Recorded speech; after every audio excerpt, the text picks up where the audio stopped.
থাকতে হবে। তার মানে আমাদের লেন্থ, অর্থাৎ আমাদের যে রোড সিস্টেমে থাকবে সেটা লেন্থটা অবশ্যই ম্যাক্সিমাম আমাদের ইমপ্লিমেন্ট প্ল্যান নিয়ে নামতে হবে। এবং আরেকটা বিষয় হলো অবশ্যই ওই রোড সিস্টেমটা নির্মাণ করার জন্য ফান্ডের পরিমাণটা অ্যাভেলেবেল থাকতে হবে। তারপরেরটা হলো planning A highway network for safe. অবশ্যই অনেক উপরেই বলছি যে সেফ থাকতে হবে, ইফিসিয়েন্ট অবশ্যই কার্যকরী থাকতে হবে, এবং ফাস্ট মুভমেন্ট, মানে মুভমেন্ট অবশ্যই দ্রুত হবে। কাদের? যেটা পিপল এবং গুডস। ঠিক আছে। তারপর হলো planning for future development and anticipated traffic needs for a specific design period. তার মানে আমাদের এখানে বলা চলে যে আমাদের এন্টিসিপেটেড বলতে বোঝাচ্ছে যেমন ভবিষ্যতে, অর্থাৎ যে ট্রাফিক বাড়বে, সেই ট্রাফিক এর মানে কতগুলো বা হতে পারে, তার উপর আসলে বিচার বিশ্লেষণ অথবা সার্ভে করে মানে কত যে আমাদের ইনফ্রাস্ট্রাকচার আছে, ওয়ে আছে, সেগুলো আমাদের ডেভেলপ করতে হবে। তো সেটা আমাদের এখনই করে রাখতে হবে, যাতে করে ভবিষ্যতে সেই জিনিসটা আমরা ডেভেলপ করার মাধ্যমেও বাড়াইতে পারি। প্লাস হলো এখন আমরা করে রাখতে পারি যাতে ভবিষ্যতে যে ট্রাফিক গুলা থাকবে বা ট্রান্সপোর্টেশনের যে ভেহিকেল গুলা থাকবে সেগুলো যেন অবশ্যই সেখানে চলাফেরা করতে পারে, এরকম একটা ডিজাইন অথবা এরকম একটা প্ল্যান নিয়ে আমাদের কি করতে হবে, আগাতে হবে। তারপর হলো keeping the overall cost of construction and maintenance of the roads to a minimum. তার মানে হলো এখানে বলছে যে কস্ট মিনিমাইজেশন করা। অবশ্যই আমাদের সেই প্ল্যান থাকতে হবে যে এমন ভাবে আমরা করবো যেন কস্টটা মিনিমাম থাকে। তাই if the road system can not be construct with available fund, যদি অ্যাভেলেবল ফান্ডের মাধ্যমে আমাদের কনস্ট্রাক্ট না করা যায়, তাহলে ফেস্ট প্রোগ্রাম, অর্থাৎ আমাদের ধাপে ধাপে বিষয়টাকে ইমপ্লিমেন্ট করা যায় কিনা সেটা প্ল্যান নিয়ে নামতে হবে। যে আমাদের অ্যাভেলেবেল ফান্ড নাই, তাহলে আমাদের কি করতে হবে, খুব ধাপে ধাপে, যে আমি একটা করলাম, পরে আবার পরের বছর আর একটা পার্ট আমরা করে করলাম, মানে এভাবে ধাপে ধাপে আমাদের আহ বিষয়গুলো যেন করা যায়, রোড নির্মাণ বা আদার্স যে ট্রান্সপোর্টেশনের বিষয়গুলো সেগুলো করা যেতে পারে, সেই প্ল্যানিং করতে হবে। তার মানে প্ল্যানিং এর এই উদ্দেশ্যগুলোই আমাদের দিলি মোটামুটি সব উদ্দেশ্য পরিপূর্ণ হবে। আরেকটা পরের প্রশ্ন হলো what are the service required for highway planning. তার মানে হাইওয়ে প্ল্যানিং এর ক্ষেত্রে মানে আমাদের প্ল্যানিং তৈরি করার জন্য আসলে কি কি সার্ভে, শুধু মানে হাইওয়ে তৈরি করার ক্ষেত্রে না, শুধু প্ল্যানিং করার জন্য যে আসলে সার্ভে গুলো করা হয় সেটা যদি দেখি ম্যাপ স্টাডি আমাদের এখন বর্তমানে গুগল ম্যাপ আছে, এর আগে ছিল বিভিন্ন ধরনের সার্ভে ম্যাপ, যে ক্যাডাস্ট্রিয়াল সার্ভে, সিএসআরএস, এগুলো আছে, ব্রিটিশরা করে গেছে। তো ম্যাপ স্টাডির মাধ্যমে করতে পারি। তারপর হলো রিকনেসাইন্স সার্ভে। রিকনেসাইন্স সার্ভেটা বলতে হলো এরকম বলেছে ওভারলুক সার্ভে, অর্থাৎ আমাদের পরিদর্শনের মাধ্যমে, মানে ওভারলুক যে সার্ভেটা করা হয় আসলে ওখানে কোন এক পার্সন ওভারলুকের মাধ্যমে যে কোন জায়গা দিয়ে আসলে আমাদের ট্রান্সপোর্টেশনের ফেসিলিটিস বা নির্মাণ করা হলে আহ, সুবিধা হবে, সেই জিনিসগুলো ওভারলুকের মাধ্যমেও সার্ভে করে। তারপর হলো প্রিলিমিনারি, পরে এরপরে যায় প্রিলিমিনারি সার্ভেটা করে, বিভিন্ন ধরনের ডাটা উপাত্ত এগুলো নিয়ে করা হয়। তারপর ডিটেলস সার্ভে, একেবারে পুরো পরিপূর্ণ সার্ভের মাধ্যমে আমাদের আসলে প্ল্যানিংটা সাজাতে হয় যে আসলে কি রোড সিস্টেমটা কিরকম হবে এবং কিভাবে আসলে রোড নির্মাণ এবং ইমপ্লিমেন্ট করা যায়। তারপর যদি দেখি যে what are the factors controlling the selection of alignment. তার মানে আমাদের কি কি ফ্যাক্টরস গুলা কাজ করে আমাদের অ্যালাইনমেন্ট সিলেকশনের জন্য। যদিও অ্যালাইনমেন্ট বিষয়টা হলো মেবি আমি পরে হয়তো সংজ্ঞাটা দিয়েছি, যে অ্যালাইনমেন্ট হলো আমাদের যে রাস্তাটা যাবে, সেই রাস্তার সেন্টার লাইন যদি আমরা যোগ করি, তার মানে আমাদের এটা কি করতে হবে, প্ল্যানিং এ সাজাতে হবে। আসলে আমার রাস্তা ওই বরাবর যাবে, তাহলে আমাদের সেন্টার লাইন যদি পয়েন্ট গুলো যদি আমরা যোগ করেছি, সেই যোগ সেন্টার লাইনটাই আমাদের বলতে পারি অ্যালাইনমেন্ট। তো সেই অ্যালাইনমেন্ট গুলো আসলে কি কি বিষয়ের উপর নির্ভর করে, এখানে যদি দেখি যে টাইপ অফ ট্রাফিক, আমাদের কি ধরনের ট্রাফিক ওই আহ, রাস্তায় আসলে চলাফেরা করবে, সেটা করে। তারপর হলো ভলিউম অফ ট্রাফিক, মানে আমাদের কত সংখ্যক আসলে ট্রাফিক চলাফেরা করতে পারে। তারপর topographical features of the area, তার মানে ওই এরিয়ার টোপোগ্রাফিক্যাল ফিচার্স, মানে হলো কি পরিমাণ নদী নালা, পাহাড়, তারপর মরুভূমি কিনা মালভূমি কিনা, এই বিষয়গুলো আসলে টোপোগ্রাফিক্যাল ফিচারের মাধ্যমে জানা যায়।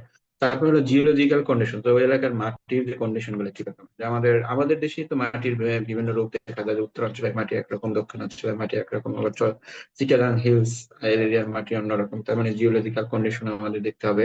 তারপর হলো ফ্লাড এরিয়া, আমাদের ফ্লাডস, মানে ওই এলাকার ফ্লাডস আসে কিনা এবং কি ধরনের ফ্লাডস আসে, সেগুলো আমাদের বিবেচনায় নিয়ে আসতে হবে, বা এই ধরনের বিষয়গুলো আসলে ইনফ্লুয়েন্স করে আমাদের অ্যালাইনমেন্ট গুলাকে।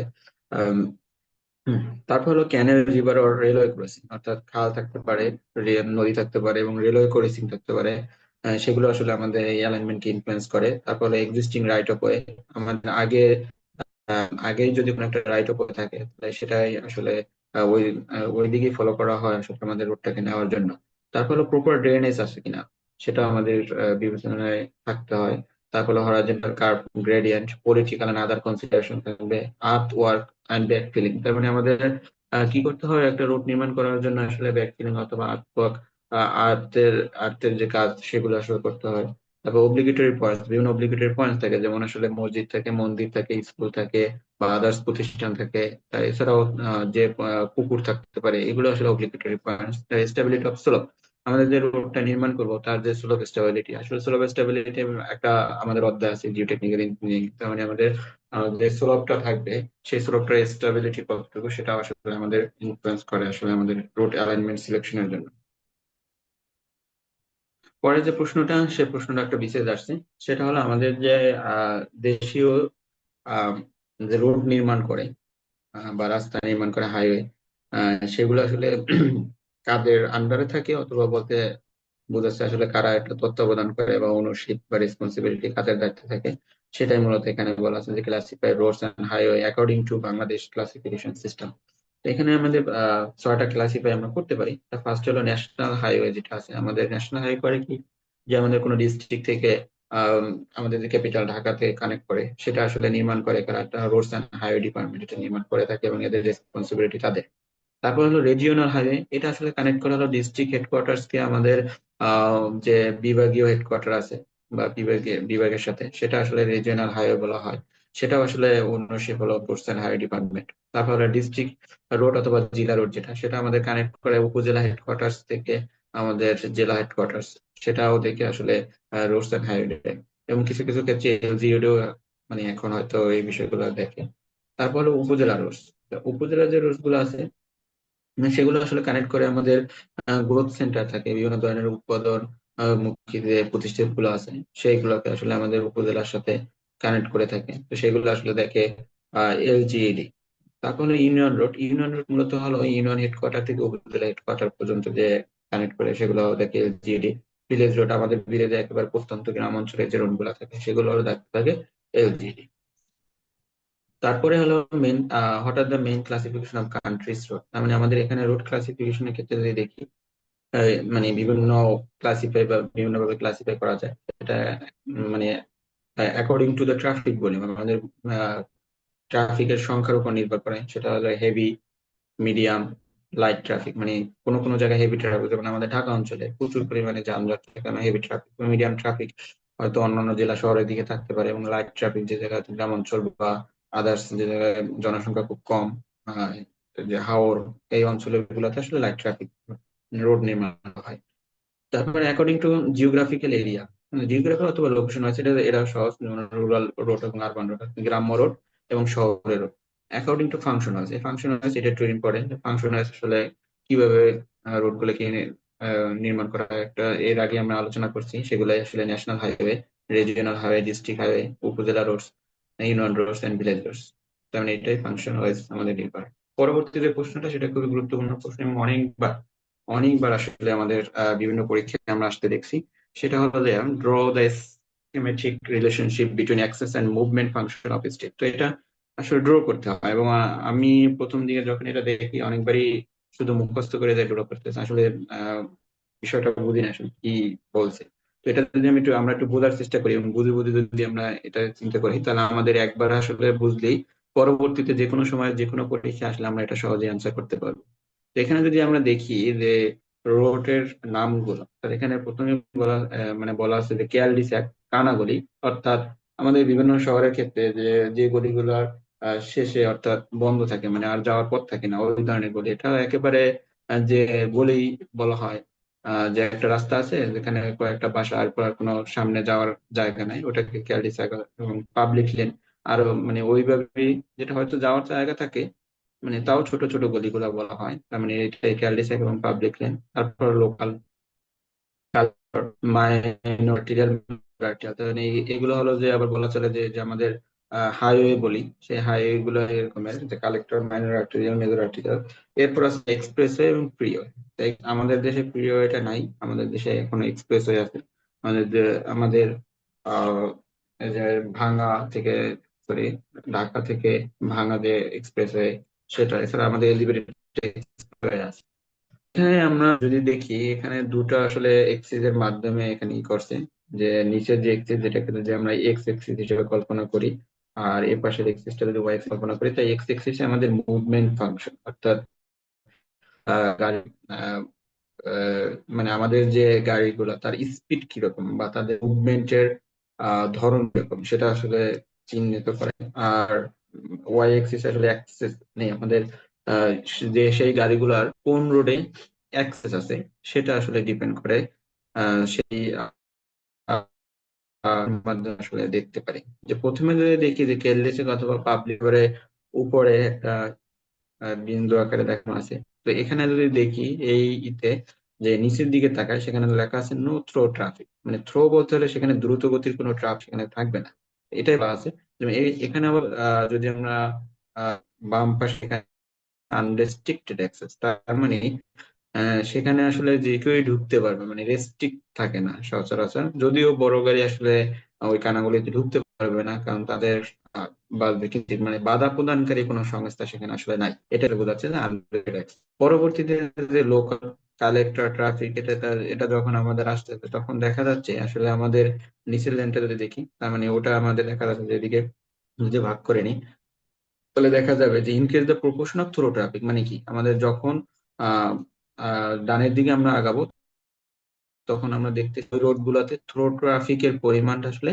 বেড়ে যায়। মানে তাদের যখন লোকাল স্ট্রিট থেকে আমাদের কালেক্টর স্ট্রিটে যাব, তখন আসলে সেখানে যে ভেহিকিল গুলো থাকে সেগুলো আসলে স্পিড গুলো সাধারণত বেশি পাওয়া যায়। তারপর কালেক্টর থেকে মাইনর আর্টেরিয়াল, মেজর আর্টেরিয়াল অর্থাৎ ন্যাশনাল হাইওয়ে যেগুলো যাবে, তো সেইগুলোতে যখন যাব তখন আসলে স্পিডের পরিমাণটা আরো বাড়তে থাকে, এবং এক্সপ্রেস ওয়েতে গেলে তার স্পিড আরো বাড়তে থাকে, এবং ফ্রি ওয়েতে সেখানে আনরেস্ট্রিক্টেড স্পিড আসলে অনেক সময় অনেক দেশে আসলে ফ্রি হয়ে থাকে, যেখানে স্পিড অনেক বেশি, যেমন 260 বা 50 এরকম কিলোমিটার/আওয়ারে আসলে স্পিড থাকে। তো এটা যদি আমাদের আবার বাম পাশের সাথে তুলনা করি, সেখানে যদি দেখি যে সেখানে আমরা কি করছি, সেখানে যদি কিছু আমরা ভাগ করে নিই, সেখানে দেখা যাচ্ছে যে increasing the use of access purpose.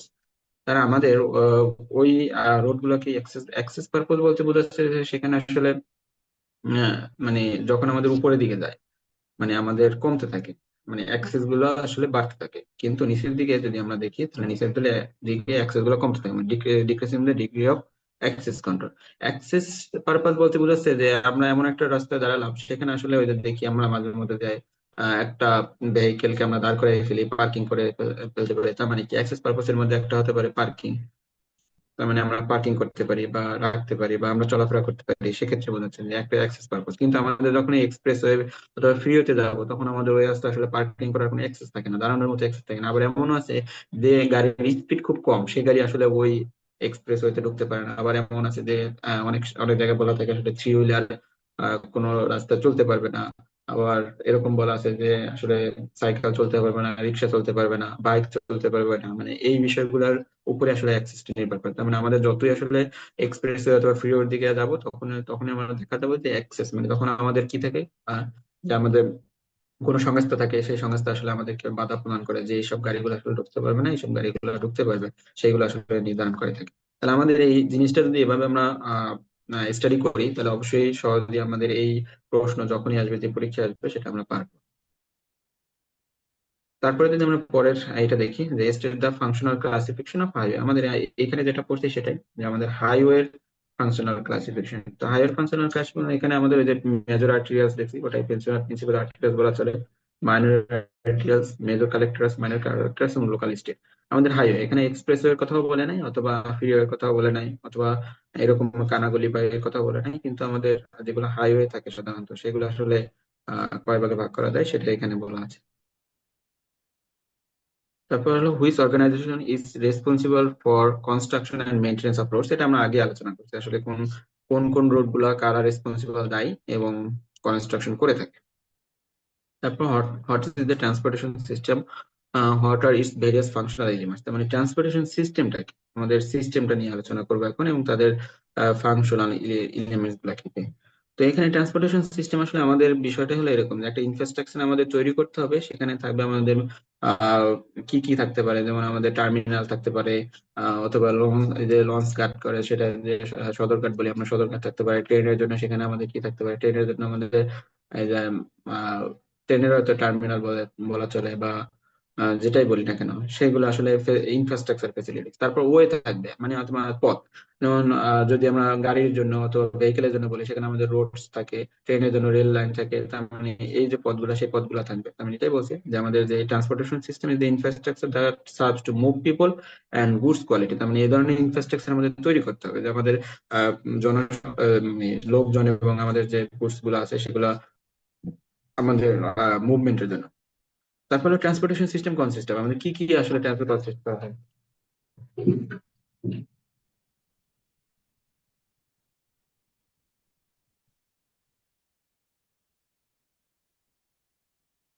Hello, আমাকে শোনা যাচ্ছে? রেসপন্স করেন। জি ভাই, জি ভাই, জি ভাই শোনা শোনা যাচ্ছে। যাচ্ছে। শোনা আসছিল তো। যাই হোক, তার মানে আমাদের এখানে ফিক্সড ফেসিলিটিস থাকে। ফিক্সড ফেসিলিটিস মানে এই যে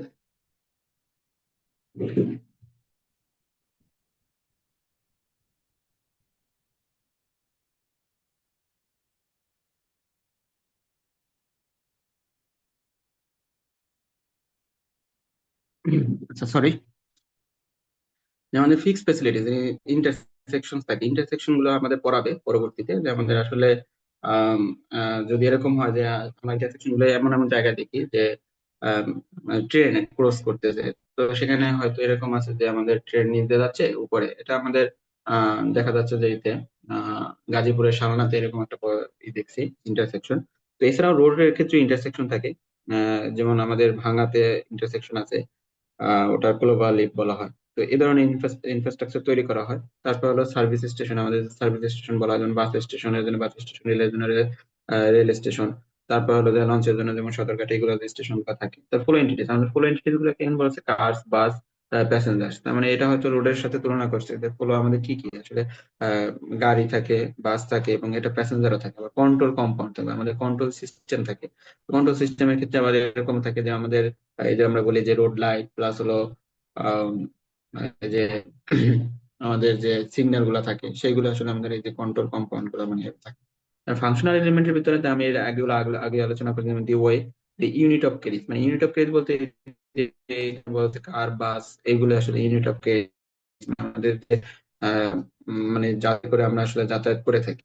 মোটিভ পাওয়ার ইউনিট, মোটিভ পাওয়ার ইউনিটটা যদি বলা চলে, এটা আসলে রেলের ক্ষেত্রে আমরা যদি সহজে তুলনা করে যে ইউনিট অফ ইঞ্জিন যেটা থাকে সেটা আসলে মানে, তার মানে এই ইউনিট গুলো যদি থাকে তাহলে এটা। আর যদি টার্মিনাল, অর্থাৎ যেখানে যেখান থেকে আমরা আসলে মানে যাত্রা শুরু করি এবং যেখানে এসে যাত্রা শেষ হয়। তারপর হলো হোয়াট ইজ দ্য ট্রান্সপোর্টেশন অথবা হাইওয়ে প্ল্যান। তার মানে আমাদের হাইওয়ে প্ল্যানিং এর ক্ষেত্রে আগে আমরা আলোচনা করছি। তার মানে হাইওয়ে প্ল্যানিং এর ক্ষেত্রে যদি আমরা করি, তার মানে এটার ক্ষেত্রে অবজেক্টিভস আছে, যে objectives of road planning survey, আমাদের যে প্ল্যানিং সার্ভে গুলো থাকে, transportation plan. Highway planning is methodological process. আমরা এটা এক ধরনের মেথোডোলজিক্যাল প্রসেস, আমাদের বিভিন্ন মেথডের মাধ্যমেই বা বিভিন্ন ধরনের তথ্য উপত্য সার্ভে, বিভিন্ন মেথডে সেইগুলো বিশ্লেষণ করে তারপর আমাদের কি করতে হয়, একটা প্ল্যান আমাদের দাঁড় করাতে হয়। এটাই আসলে হাইওয়ে প্ল্যানিং। যেমন এটাই বলছে যে process of preparing physical facilities and service of আর মোডস ফর ফিউচার ট্রান্সপোর্টেশন। আমাদের ভবিষ্যতে যে আসলে ট্রান্সপোর্টেশন সিস্টেমটা আসলে কিরকম হবে, বা ট্রান্সপোর্টেশন ইনফ্রাস্ট্রাকচার বা ফেসিলিটিস সেগুলো কিরকম হবে, সেটা আসলে আমাদের এই সাজাতে হয়। সেটাই বলা হচ্ছে যে এখানে মেথোলজিক্যাল প্রসেস, যেটা আমাদের তো প্রস্তুত করতে হয়। রোডস প্ল্যানিং সার্ভে অবজেক্টিভস, মানে সেখানে বলা এইটা বলা আছে যে to ascertain the road length requirement for a specific area. আমাদের নিশ্চিত হতে হবে মানে যে আমাদের কতটুকু রোড দরকার, সেটা আমাদের এখানে প্ল্যানিং এর মাধ্যমে জানা যায়। এবং আরেকটা হলো মাস্টার প্ল্যান, আমাদের যে আমাদের রোডটা ডেভেলপ করা হয় বিভিন্ন জায়গায়, মাস্টার প্ল্যান বিভিন্ন সময়ের জন্য নেওয়া হয়। যেমন বিদ্যুৎ সেক্টরের জন্য মাস্টার প্ল্যান নেওয়া হয়েছে এবং যোগাযোগ সেক্টরের জন্য মাস্টার প্ল্যান নেওয়া হয়েছে। মানে দেশ, মানে দেশ বলতে বোঝাচ্ছে যে সরকার কর্তৃক যেগুলো নেওয়া হয় এগুলো আসলে আমাদের প্ল্যানিং সার্ভের আসলে অবজেক্টিভ, মানে আমাদের প্ল্যানিং সার্ভে কেন করা হয় এগুলো আসলে তৈরি করার জন্য। তাহলে explain briefly the planning survey for a highway project. তার মানে আমাদের কোনো একটা হাইওয়ে প্রজেক্ট যদি আমরা নেই, সেখানে আসলে যে প্ল্যানিং সার্ভে গুলো কেন করে থাকি সেটাই আসলে বলা আছে, যে আসলে যে আমাদের কেন করা হয় বা কি কি আসলে সার্ভে গুলো আমাদের করা হয়, সেটা যদি আমাদের দেখে প্রথমে বলা আছে যে flow following studies are taken well conducting field surveys for collecting factual data. Factual মানে বলতে হচ্ছে যেটা প্রকৃত, আমাদের প্রকৃত ডাটা কালেক্ট করতে হয়। তো সেখানে আমাদের চারটা ভাগে ভাগ করছে, সেটা হলো কি economic studies, financial studies, traffic studies এবং ইঞ্জিনিয়ারিং স্টাডিজ। তার মানে একটা প্রজেক্ট মানে করার জন্য অবশ্যই কিছু সার্ভে করতে হয়, সেই সার্ভে গুলোর ভিতরে ব্রডলি ভাগ করছে চার ভাগে, যেটা হলো ইকোনমিক এবং ফাইন্যান্সিয়াল, ট্রাফিক এবং ইঞ্জিনিয়ারিং স্টাডি। যেহেতু আমাদের ট্রান্সপোর্টেশন, সেটা আমাদের ট্রাফিক স্টাডিজটা অবশ্যই লাগবে। তো ইকোনমিক স্টাডিজ এর ভিতরে আবার যেগুলো আমাদের স্টাডি করতে হয় সেগুলো হলো পপুলেশন স্টাডিজ, মানে ওই এরিয়ার ভিতরে কত সংখ্যক পপুলেশন আছে সেটা আমাদের বের করতে হবে বা স্টাডি করতে হবে বা সার্ভে করতে হবে। তারপর ওই পপুলেশনের যে কি পরিমাণ ইনকাম, পার ক্যাপিটা ইনকাম, সেটা সার্ভে করতে হবে। পপুলেশন গ্রোথ ট্রেন্ড, আমাদের পপুলেশন আসলে কি পরিমাণ বাড়তেছে ওই এরিয়া বা কমতেছে কিনা, সেটাও আসলে আমাদের সার্ভে করতে হবে। Present industries and future trends, তার মানে প্রেজেন্ট আমাদের যে ইন্ডাস্ট্রি বা আছে কিনা সেটাও আমাদের করতে হবে, এবং ফিউচারে হতে পারে কিনা সেটা আমাদের এটা সার্ভে করে আমাদের নির্ধারণ করতে হবে। তারপর বলা আছে যে ফিনান্সিয়াল স্টাডিজ। ফিনান্সিয়াল স্টাডিজ বলতে হবে সোর্স অফ ইনকাম, আমাদের আসলে দেখতে হবে আসলে ওই এরিয়ার ভিতরে যারা থাকে তাদের ইনকামের সোর্স গুলো কি। তারপরে living standard of the people, মানে ওখানের লোকজনের আসলে আহ, জীবন যাপনের মান কিরকম সেটা আমাদের স্টাডি করতে হবে। তারপরে future Trends in source of income, আমাদের ভবিষ্যতে দেখতে হবে যে আসলে ওই অঞ্চলের লোকজনদের ইনকামের যে সোর্স গুলা ভবিষ্যতে আসতে পারে সেগুলো আসলে আমাদের ধারণা করে সার্ভে করে নিতে হবে। তারপরে ট্রাফিক স্টাডিজ। ট্রাফিক স্টাডিজ এর ভিতরে traffic volume and its distribution, আমাদের ট্রাফিক কি পরিমাণ আসবে এবং ডিস্ট্রিবিউশন কোন ধরনের, যেমন রিক্সা কতগুলা, বাইক কতগুলা থাকবে, বাস কতগুলা থাকবে, এগুলো আসলে ডিস্ট্রিবিউশন করতে হবে, যেমন কতগুলা হতে পারে। তো অরিজিন এন্ড ডেস্টিনেশন স্টাডিজ, এবং অরিজিন ডেস্টিনেশন স্টাডিজ বলতে বোঝাচ্ছে যেমন আমাদের কি দেখা যায় যে কোন একটা যাত্রী সে কোন অরিজিন থেকে শুরু করে এবং তার ডেস্টিনেশন কোথায়, এবং সবার ক্ষেত্রে তো এক হয় না, তো ম্যাক্সিমাম যে জায়গা থেকে যায়, তো এরকম কয়েকটা অরিজিন এবং ডেস্টিনেশন আমাদের বের করতে হবে। তাই এটাই বলা হচ্ছে যে অরিজিন এবং ডেস্টিনেশন স্টাডি ট্রাভেল। মানে এটা আসলে নির্ণয় করে আরো কিছু কারণ আছে, যেমন ধরেন আপনার কোন পথটা আসলে বড় করতে হবে, কারণ ওই জায়গায় আসলে ট্রাফিকের পরিমাণটা কেমন সেটা নির্ণয় করা। আসলে সব পথ তো আর একরকম বা একই মানে মাপের হবে না বা একই সাইজের হবে না, সেটা আসলে নির্ভর করে যে অরিজিনাল ডেস্টিনেশন স্টাডির উপরেও একটা খুব আহ অনেক বড় মাত্রায় নির্ভর করে। তারপরে ট্রাফিক ফ্লো প্যাটার্ন, আসলে ট্রাফিক আসলে কোন দিক থেকে কোন দিকে যায় সেটা আসলে স্টাডি করতে হবে। টাইম অফ জার্নি, আসলে জার্নির জন্য কতটুকু সময় দরকার হয়। এবং এক্সিডেন্ট স্টাডি, এটাও খুব একটা খুব উপকারী, আসলে অ্যাক্সিডেন্টের প্রবণতা কেমন এবং এটা যাতে কমে আসে সেটার জন্য সেইভাবে ইনফ্রাস্ট্রাকচার তৈরি করতে হবে। তারপর ইঞ্জিনিয়ারিং স্টাডির ক্ষেত্রে আছে ট্রোপোগ্রাফিক্যাল সার্ভে অফ এরিয়া, তার মানে ওই অঞ্চলের ট্রোপোগ্রাফিক্যাল ফিচার গুলা কি কি সেগুলো আসলে আমাদের সার্ভে করতে হবে, যে নদী নালা কিরকম আছে, পাহাড় পর্বত আছে কিনা, মরুভূমি কিনা, সেগুলো সার্ভে করতে হবে। সয়েল সার্ভে করতে হবে। তারপর সার্ভে করতে হবে রোড লাইফ, আমাদের রাস্তা যে আহ কত বছর ধরে ডিজাইন করি আর কি, সেটা আর কি এখানে বলা আছে রোড লাইফ স্টাডিজ। তারপর availability of labour and materials, আমাদের ওই এরিয়ায় মানে আমাদের যে লেবার সেটা পাওয়া যায় কিনা, অথবা দূর থেকে নিলে সেটার খরচ তো বেশি হয়ে যাবে, এবং ম্যাটেরিয়াল সেটা যদি ওই অঞ্চলে পাওয়া যায় তাহলে অবশ্যই সেটার দাম কম হবে, এবং যদি দূর থেকে নেওয়া লাগে তাহলে তো সেখানে অবশ্যই খরচ বেশি পড়বে, সেটা আসলে দেখতে হবে যে আসলে লেবার এবং ম্যাটেরিয়ালস এর অ্যাভেলেবিলিটি কেমন। তারপর এটা গেল আমাদের আসলে সাধারণ ক্ষেত্রে যে আলোচনা সেটা, এবং হাইওয়ে অ্যালাইনমেন্ট এটা আমি আগেও মানে ধারণা দিছিলাম যে হাইওয়ে অ্যালাইনমেন্টের আসলে ফ্যাক্টর গুলা কি কি। তো আমরা এখন দেখবো highway alignment.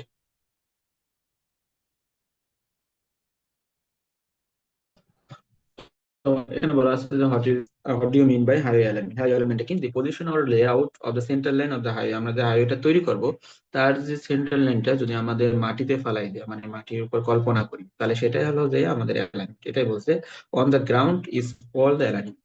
Simply, it is a direction through which the road will pass.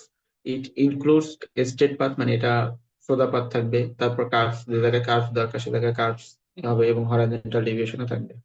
ঠিক আছে, এটা তোমার ফ্যাক্টরস, এটা আমরা পড়ছি যে ফ্যাক্টরস কি, ফ্যাক্টর গুলো আমাদের হাই অ্যালাইনমেন্ট নির্ধারণের জন্য ইনফ্লুয়েন্স করে থাকে।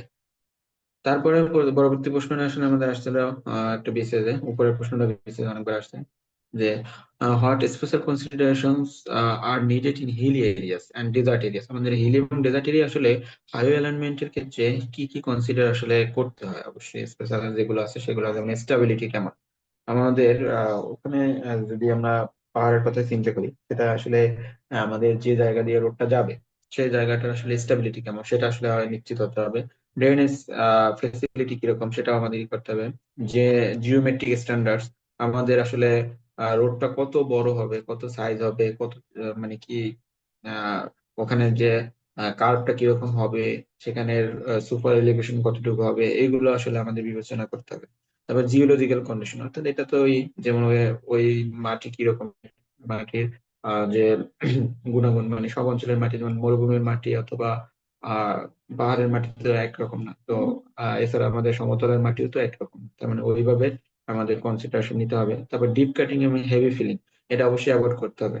কোনো জায়গায় ডিপ কাটিং করা যাবে না এবং হেভি ফিলিংও করা যাবে না পাহাড়ে।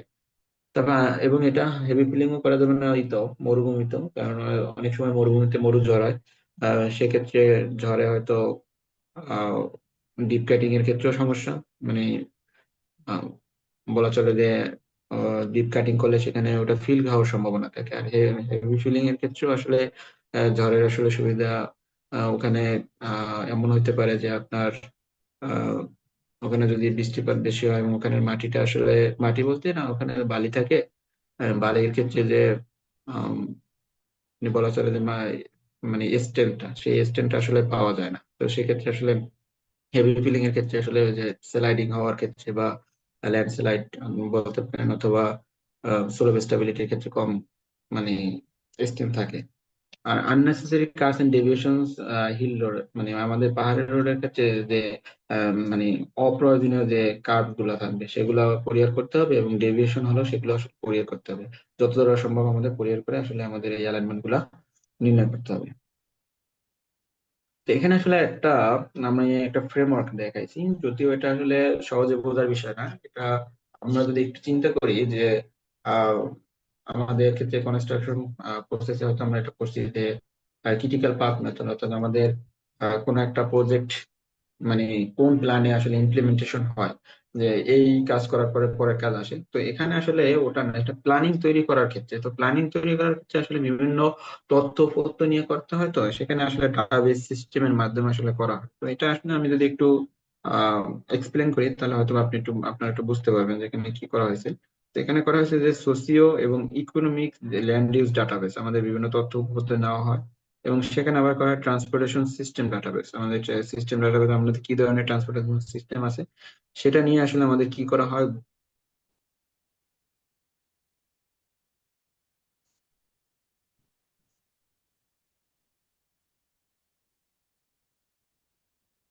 সরি, আমার স্লাইড দেখা যাচ্ছে?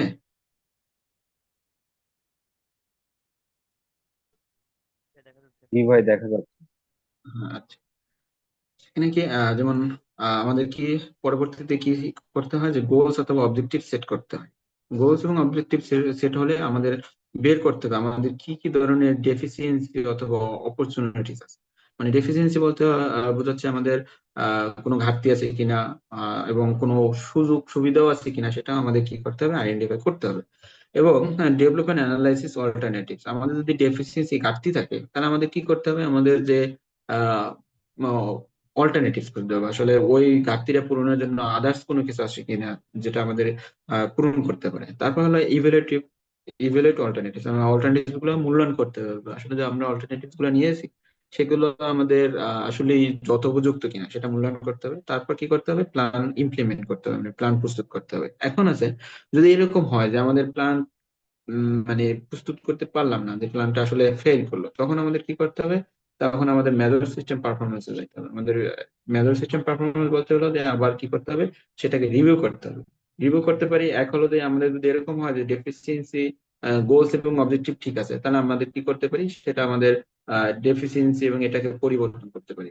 যে ঘাটতি আছে সেগুলো যদি আরো ঘাটতি থাকে সেটাও আবার অ্যাড করে আবার কি করতে পারি, আবার পুনরায় মানে নিচের দিকে অর্থাৎ আমাদের পরবর্তী ধাপগুলো করতে পারি। আবার যদি এরকম হয় যে না আমাদের গোলসই সমস্যা আছে বা অবজেক্টিভে সমস্যা আছে, সেগুলো আমাদের আবার কি করতে পারি, গোলস এবং অবজেক্টিভ আবার সেট করতে পারি। সেটা তারপর আবার আহ পূর্বের ন্যায় আমাদের কি করতে পারি, পরবর্তী ধাপগুলো করতে পারি। আর এরকম হতে পারে যে না আমাদের ট্রান্সপোর্টেশন সিস্টেম ডেটাবেজে সমস্যা আছে মানে শুরুতেই, তাহলে আমাদের আবার কি করতে পারি, আমি শুরু থেকেই করতে পারি। তার মানে এভাবে আমাদের কি করতে হয়, আসলে একটা প্ল্যান তৈরি করতে হয়। তো এটাই আসলে আমাদের বলা আছে যে আসলে প্ল্যানিং ফ্রেমওয়ার্ক কিরকম হয় সেটা আমরা দেখলাম। তো এখন আমরা পরবর্তীতে দেখবো যে হাইওয়ে জিওমেট্রিক্স। হাইওয়ে জিওমেট্রিক্স মূলত হলো আসলে আমাদের ওই আহ, দৃশ্যমান যে মানে আমাদের যে রাস্তা থাকে বা হাইওয়ে থাকে সেখানে দৃশ্যমান অবজেক্টিভ গুলা বা দৃশ্যমান অবজেক্টস গুলা কি, সেইগুলো আসলে আমাদের এখানে এই অধ্যায়ের পড়াশোনা। সেটা যদি আমাদের প্রথমে আমি একটা দেখাইছি, মানে প্রশ্ন দিয়েছে যে draw typical cross section of two lane highway. তার মানে এখন আমাদের এখানে যেটা বলা আছে যে একটা টু লেন হাইওয়ে একটা ক্রস সেকশন আঁকতে বলছে। তো আমি এখানে একটা ক্রস সেকশন দিয়েছি। আপনার চাইলে এর সাথে ভালো মানেরও মানে বিভিন্ন ধরনের ফিচার দিয়ে সম্বলিত আরো ক্রস মানে আঁকতে পারবে। তো আমি এখানে দিয়েছি যে এখানে দুই লেন যেহেতু বলছে, আমি দুই লেনের একটাই দিয়েছি যে মানে এক রাস্তা দিয়ে আসবে আর এক রাস্তা দিয়ে যাবে। তো এটা এটা মূলত হলো ক্যারিজওয়ে বলা হয় অথবা রোড উইড বলা হয়। এবং এটার আবার ক্রস স্লোপও থাকে, আমরা এটাও দেখবো একটু পরেই। এবং সেখানে আমাদের আরেকটা দেখা যায় যে বাইক লেন থাকবে, মানে দুই পাশে একটু বাইক লেন থাকবে যে বাইক চলাচলের জন্য সেটা থাকবে।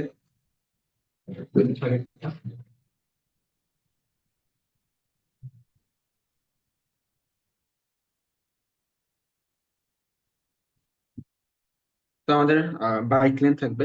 তারপর আমরা দেখাচ্ছি একটা স্লোপ, মানে ফর স্লোপ তারপর ব্যাক স্লোপ। যদিও এটা এখানে কি থাকে, এখানে আসলে আমাদের ওই যে বরফের থাকে, তারপর হলো ড্রেনেজ সিস্টেমের যে ব্যবস্থা সেটা থাকে। তো সেগুলো আসলে এখানে ডিমস ভলিউম।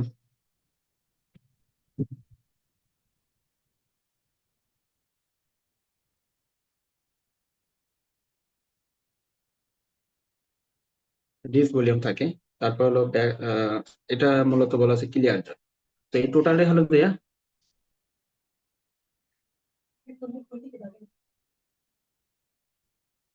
তো এটা হলো রাইট অফ ওয়ে, অর্থাৎ আমাদের টোটাল যে এটা আমাদের একেবারে যতটুকু জমি আমাদের আহ নিয়ে আসলে আমাদের ই করা হয়, রাস্তাটা তৈরি করা হয়, সেখানে সব ধরনের ফিচার আর কি থাকে। সেটাই মূলত আসলে এখানে বলা আছে রাইট অফ আর অফ এটা আপনারা আরো ভালোভাবে বিভিন্ন ধরনের ফিগার দেখে আপনারা রাখতে পারবেন। তারপর হলো দেয়া state the importance of geometric design. Geometric ডিজাইনের যে ইম্পর্টেন্স গুলো সেটা আমাদেরকে করতে হবে। তো briefly discuss the geometric design elements of the highway. আমাদের কি কি ধরনের জিওমেট্রিক এলিমেন্টস গুলো আছে সেগুলো আসলে করতে মানে আমরা এখানে উল্লেখ করতে বলছে।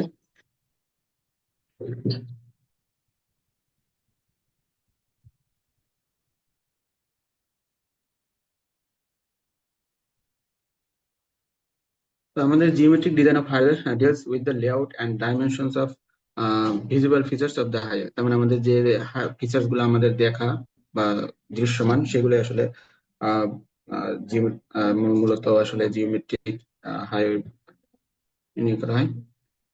Of the highway such as horizontal and vertical alignments. তার মানে আমাদের কি হয়, হরাইজন্টাল এবং ভার্টিক্যাল অ্যালাইনমেন্টস থাকে। হরাইজন্টাল বলতে হরাইজন্টাল কার্ভ, ভার্টিক্যাল বলতে ভার্টিক্যাল কার্ভ, সাইড ডিস্টেন্স এবং ইন্টারসেকশন যেগুলো আমাদের, আমি ইন্টারসেকশনের কথা বলছি যেরকমের ভাঙার যে ইন্টারসেকশনটা ক্লোভার লিফ। এবং এছাড়া আমাদের গ্রেড সেপারেট ইন্টারসেকশন আছে, সেগুলো আছে। তাছাড়া আমাদের রোটারি ইন্টারসেকশন আছে। তো এই ইন্টারসেকশন গুলা এগুলো আসলে সবই দৃশ্যমান। যে geometric highway should be designed to provide efficiency in traffic operations with maximum safety at reasonable cost। তার মানে আমাদের আহ এমন রিজনেবল কস্টের ভিতরে আমাদের কি করতে হবে, আসলে এগুলো ডিজাইন করতে হবে এবং তৈরি করতে হবে যেগুলো আসলে আমাদের কি করবে, আমাদের সেফটি প্রদান করবে, ম্যাক্সিমাম সেফটি প্রদান করবে এরকম। তো আমাদের জিওমেট্রিক এলিমেন্টস গুলো কি, এইগুলো আসলে আমাদের পরবর্তীতে পড়ানো হবে। সেগুলো হলো ক্রস সেকশনাল এলিমেন্টস, ক্যাম্বার অথবা সুপার এলিভেশন। সাইড ডিস্টেন্স আছে, সাইড ডিস্টেন্সের মধ্যে হলো static side distance, overtaking side distance, intermediate side distance. Horizontal elements ভিতরে আমি বললাম যেমন হরাইজন্টাল কার্ভ আছে। তারপর ভার্টিক্যাল এলিমেন্টস এর মধ্যে ভার্টিক্যাল কার্ভ, রোড ইন্টারসেকশনের কথা বলছি। তার মানে এগুলো সবই হলো আমি আগে আলোচনা করছি। তারপর ফ্যাক্টরস অ্যাফেক্টিং, এখানে আমি দুই ধরনের মানে দুইটাই আসলে করছি, আপনারা যে কোনো একটাই করতে পারেন, চুজ করতে পারেন। যেখানে বলা আছে factors affecting geometric design of highway, এখানে একই factors influencing highway geometric design. তো ডিজাইন স্পিড এগুলো আমাদের কি করে, আমাদের যে জিওমেট্রিক ফিচার গুলো আছে সেগুলো ডিজাইনের ক্ষেত্রে আমাদের ডিজাইন স্পিড দরকার হয়। টোপোগ্রাফি কেমন সেটা আমাদের বিবেচনায় নিয়ে আসতে হবে। তারপর ট্রাফিক ফ্যাক্টরস কি রকমের, ভলিউম এবং ক্যাপাসিটি ফ্যাক্টর, মানে আমাদের ওখানে যে রাস্তা বা রোড তৈরি করবো তার ক্ষেত্রে সেখানে মানে গাড়ির সংখ্যা কতটুকু এবং তাই সে গাড়ির সংখ্যার ক্যাপাসিটি মানে ধরবে কিনা সেটাও আমাদের ফ্যাক্টরস নিয়ে আসতে হবে। ইনভারমেন্টাল এবং আদার্স ফ্যাক্টর, যে বললাম যে সোলার আছে কিনা, আমাদের এই যে যদি হয় এরকম যে কোস্টাল এরিয়া সেখানে সাইক্লোনের থাকবে, তারপর আমাদের উত্তরাঞ্চলে বন্যা হয়, সেই বন্যা হয় কিনা বা বৃষ্টিপাত কেমন, সেগুলো আসলে আমাদের এখানে নিয়ে আসতে হবে।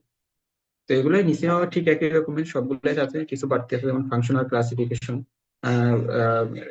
তারপর হলো design hour volume and vehicle mix, তারপর হলো design speed, design vehicle, cross section of the highway, lanes, shoulder, medians, presence of heavy vehicle, আমাদের কি ধরনের হেভি ভেহিকেল আছে সেটা আমাদের করতে হবে। তারপর টোপোগ্রাফি, অ্যাভেলেবেল ফান্ডস আছে কিনা, সেফটি এবং সোশ্যাল এন্ড এনভায়রনমেন্টাল ফ্যাক্টরস। তারপর ডিজাইন স্পিড কি, এটা খুবই গুরুত্বপূর্ণ এবং আমাদের মূলত বিভিন্ন মানে ট্রান্সপোর্টেশনের বিভিন্ন মানে চ্যাপ্টারই ডিজাইন স্পিড সম্পর্কে থাকবে এবং ডিজাইন লাগবে। এবং ডিজাইন স্পিড হলো আমাদের আহ, রাস্তা তৈরি করার ক্ষেত্রে গুরুত্বপূর্ণ একটা পার্ট, এবং এটা আমাদের এই যে জিওমেট্রিক ফিচার গুলো আছে সেগুলো আসলে নির্মাণ করার ক্ষেত্রে খুবই প্রভাবিত করে।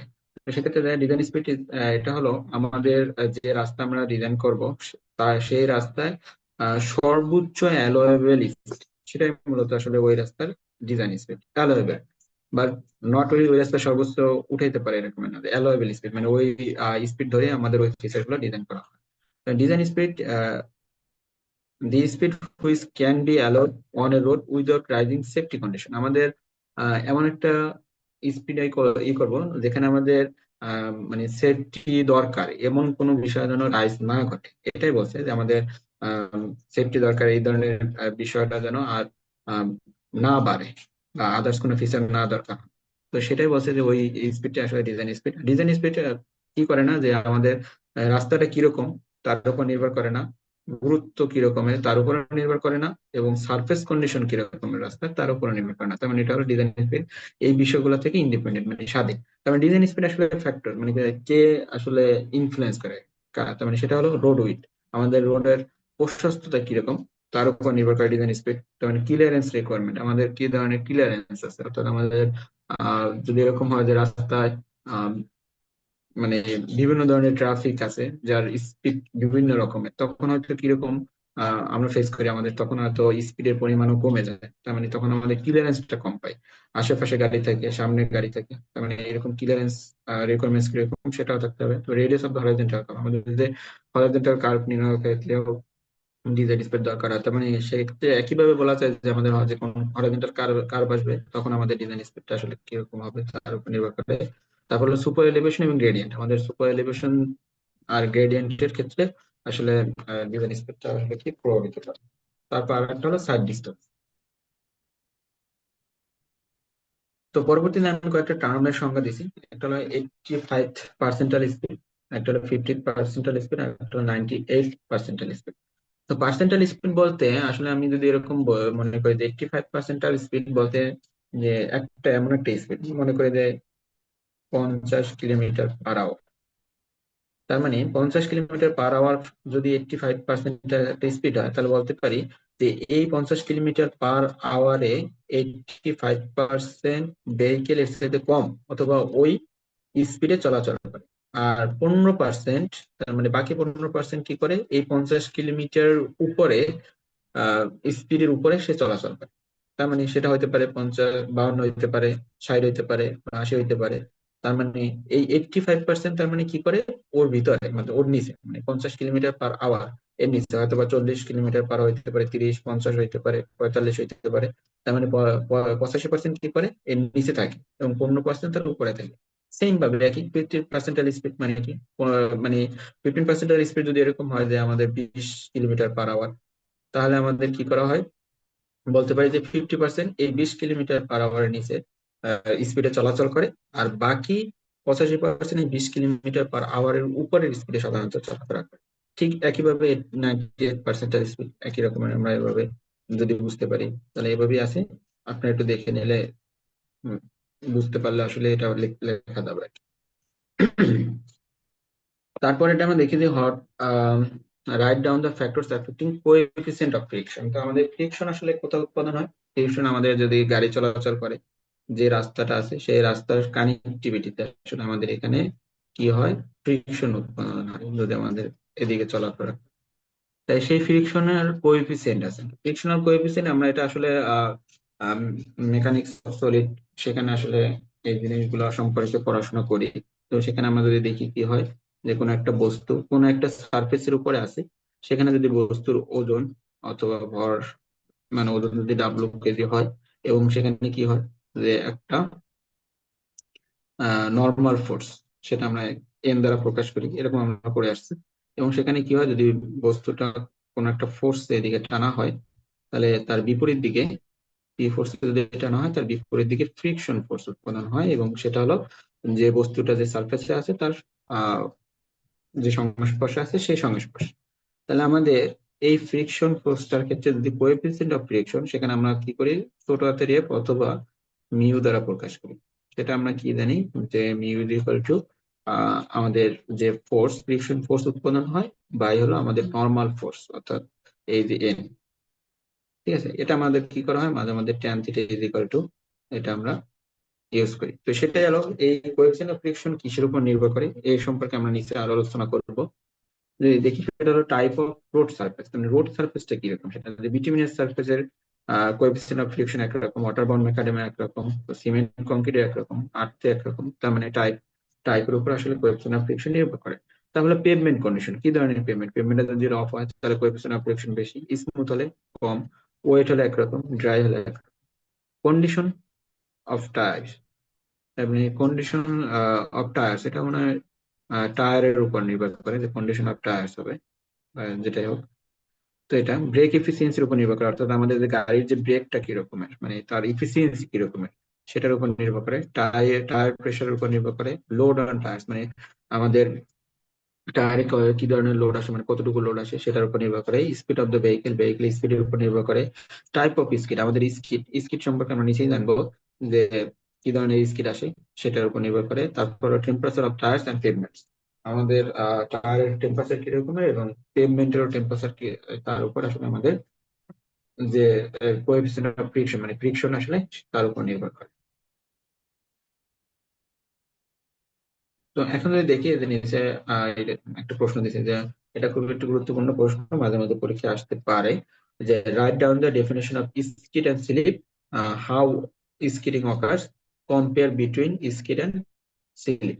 তার মানে স্কিড, স্কিড হলো যদি আমাদের একটা গাড়ি ব্রেক করে, তার মানে স্কিডটা সংঘটিত হয় সবসময় ব্রেক করার সময়। ব্রেক করার পরে সেই চাকা তো থেমে, মানে ব্রেক করে মূলত হলো চাকার ঘূর্ণনকে থামানোর জন্য। তার মানে ঘূর্ণন ওই অবস্থায় যখন না ঘুরে চাকা পথ অতিক্রম করে। তার মানে স্কিডটা হলো যে আমাদের অনেক ক্ষেত্রে আসলে আমরা মনে করি যে আসলে এটা মনে হয় স্লিপ, না, এটা হলো বইয়ের ভাষায় স্কিড, মানে আমরা মানে নিজেদের ভাষা হয়তো স্লিপ মনে করি। স্লিপটা আসলে ভিন্ন। এটা আমরা যদি আবার একটু দেখি, যে স্কিডটা হলো যে আমাদের চাকাটা ঘুরবে না, কোনো রিভলভ হবে না, বাট সে পথ অতিক্রম করবে। এই ঘটনাটা ঘটে মূলত হলো থামার সময় অথবা ব্রেক করার সময়। মানে এটাই বলছে যে wheel slide without revolving is known as skidding. In skidding, distance travel by wheel on road is greater than the centrifugal movement of the wheel. তার মানে হুইলের যে সেন্ট্রিফিউগাল মুভমেন্ট, অর্থাৎ ঘূর্ণন যে গতি, বা ঘূর্ণনের মাধ্যমে যে পথ অতিক্রম করে, তার চাইতে কি করে, যে আমাদের স্কিডে যে পথ অতিক্রম করে সেটা বেশি। তবে হোয়েন ব্রেকস আর অ্যাপ্লাইড, মানে ব্রেক যখন অ্যাপ্লাই করে, হুইলস গেট লক, মানে হুইলস কি হয়ে যায়, থেমে যায় বা লক হয়ে যায়। And still if vehicle moves ahead longitudinal, তার মানে ভেহিকেল মূলত আসলে তার গতি জড়তার কারণে সামনে এগিয়ে যায়। এবং সেই যে যেটাই হয় সেটা আসলে কিরকম হয়, যে আমাদের চাকাটা থেমে যায়, বাট সেটাই হিটের মাধ্যমে আসলে কি করে, সামনের দিকে এগিয়ে যায়। এটা আসলে বলছে। তারপর স্লিপটা হলো যখন আসলে আমাদের গাড়িটা স্টার্ট করে, ঠিক সেই মুহূর্তে আসলে ঘটে আসলে স্লিপ। যে slipping is actually opposite phenomenon to skipping. তার মানে অপোজিট ফেনোমেনন, তার মানে স্লিপ, স্কিপটা ঘটে যখন আমাদের গাড়ি থেমে যায়, কিন্তু স্লিপটা ঘটে যখন আমাদের গাড়িটা। স্ক্রিনে আছি না। কেউ কি কিছু বলতেছেন? আচ্ছা, স্লিপটা ঘটে মূলত আসলে স্টার্টের সময়। তো এটা বলছে যে in slip distance travel by wheel. তার মানে স্লিপটার ক্ষেত্রে কি হয়, যে আমাদের হুইল ঘুরতে থাকে, মানে চাকা ঘুরতে থাকে, কিন্তু পথ অতিক্রম করে না, বা অথবা চাকা ঘোরার চাইতে তার পথ অতিক্রমের মান কম, সেটাই তখন আসলে স্লিপ। তার মানে slip distance travel by wheel on road surface is always less than the circumferential movement of the wheel. তার মানে আমাদের চাকা যতটা ঘুরে, বা যে দৈর্ঘ্যের, সরি, সার্কামফারেন্সিয়াল মুভমেন্ট ঘটে চাকার, তার চাইতে তার যে পথ অতিক্রম সেই মানটা কম, তখনই আসলে আমরা সেটাকে স্লিপ বলতে পারি। তার মানে এটাই আসলে নিচে কম্পারিজন বলা আছে, ঠিক একই রকমের। এটা আপনারা দেখে নেবেন, এটা খুবই একটা গুরুত্বপূর্ণ প্রশ্ন, হয়তো কোনো পরীক্ষা আপনারা দেখবেন যে চলে আসছে। তারপর নিচে একটা আমরা ম্যাথমেটিক্যাল দেখবো, যে এখানে বলা আছে স্কিপ নাম্বার। স্কিপ নাম্বারটা আসলে যদি বলি, স্কিপ নাম্বারটা এখানে আমি নিচে লিখেছি যে স্কিপ নাম্বার হলো 100 × f। তা এফটা হলো আমাদের এখানে প্রথমে যখন বলছি, প্রথম যে বললাম যে ফ্রিকশনাল কোএফিসিয়েন্ট, এফটা মূলত হলো ফ্রিকশনাল কোএফিসিয়েন্ট। এটা আসলে এভাবেও লেখে যে মিউ দ্বারা, মিউ আর এফ এখানে একই। মানে এফ ইজ ইকুয়াল টু, আমি উপরেই দেখাইছি যে এফ ইজ ইকুয়াল টু হলো যদি এফ বাই এন, অর্থাৎ কোন একটা বস্তু যদি কোন একটা সার্ফেসের উপর চলে, এবং সেটা যদি কোনো একটা পি বলে টানা হয়, এবং এখানে যদি তার ওজন যদি ডাব্লু হয়, তাহলে সারফেসের সাথে তার ইটা হবে এন। এবং যদি এই দিকে বস্তুটা চলে, তাহলে ফ্রিকশন হবে তার বিপরীত দিকে। তখন আমাদের যে ফ্রিকশনাল কোএফিসিয়েন্ট এফ অথবা মিউ পাই, সেটা হলো এফ বাই এন। তাহলে স্কিড নাম্বারটা হবে আমাদের 100 × কোএফিসিয়েন্ট অফ ফ্রিকশন, অথবা আমরা যেটা দ্বারা প্রকাশ করি একই। তখন স্কিড নাম্বার হবে 100 × কোএফিসিয়েন্ট অফ ফ্রিকশন, এটাই। তো এখানে আমাদের কি করছে, যদি আমি এখানে এল দ্বারা যেটা বোঝাচ্ছি, এল আর এফ একই, বড়তে এফ। আমি যেটা ইউজ করছি সেটা এল ল্যাটারাল অথবা ফ্রিকশনাল ফোর্স। ঠিক আছে, এল নিয়ে আপনারা আবার একটু ঘাবড়ে যায়নি। তো এরপর একটা আমি ফিগার নিয়ে আসছি। ফিগারটা মূলত হলো সারফেসটা ঠিক কিরকমের সেটা আসলে নির্ভর করে, সেটা দেখানোর জন্য এখানে আমরা 5 টাইপের সারফেস এখানে বলছেন, যে একটা হলো স্মুথ, ফাইন টেক্সচার, পরেরটা ফাইন টেক্সচার এবং রাউন্ডেড। দেখেন আপনার সারফেসটা দেখলে বুঝতে পারবেন যে একটার সাথে আর একটার ডিফারেন্স কিরকমের। পরেরটা হলো ফাইন টেক্সচার এবং গ্রিটি, পরেরটা হলো কোর্স টেক্সচার এবং রাউন্ডেড, পরেরটা হলো কোর্স টেক্সচার এবং গ্রিটি। তো এইখানে পরবর্তীতে একটা গ্রাফ দেখা আছে, তো এই গ্রাফ থেকে আমাদের নির্ণয় করতে হবে আসলে ওই রোডটা আসলে কি রকমের, স্মুথ না ফাইন টেক্সচার না কোর্স টেক্সচার। তো এটা এখানে নির্ণয় করার জন্য এখানে আমাদের বাম পাশে অর্থাৎ ওয়াই এক্সিস বরাবর সেটা হলো স্কিড নাম্বার, এবং এক্স এক্সিস বরাবর হলো স্লাইডিং স্পিড বা স্কিডিং স্পিড, যেটা মনে করি। অর্থাৎ আমাদের কোন একটা গাড়ি ব্রেক করার মুহূর্তে যে স্পিডটা থাকবে, অর্থাৎ গাড়িটা ব্রেক করছে, সে ব্রেক করার মুহূর্তে যে স্পিডটা থাকবে সেটাই হলো, তার মানে এটা বলা চলে যে ব্রেকিং মুহূর্তের স্পিড। ব্রেকিং করবে মানে ব্রেক করবে, মানে ব্রেক অ্যাপ্লাই করবে ঠিক মুহূর্তে, সেই মুহূর্তের স্পিডটা এখানে আমাদের। তো এখানে আমরা যদি দেখি যে আসলে যে স্পিড নাম্বার যদি 20 হয়, এবং ব্রেক করার মুহূর্তের স্পিড যদি হলো 20 মাইল পার আওয়ার হয়, তাহলে এটা কি হয়, আমাদের এই স্থানে মিলিত হয়। তো এই স্থানের কাছাকাছি যে রেখাটা, সেই রেখাটা হলো কি 4 নম্বরে। এই স্থানের কাছাকাছি রেখাটা হলো 4 নম্বরে। তার মানে এটা বলতে পারি যে post texture or rounded surface.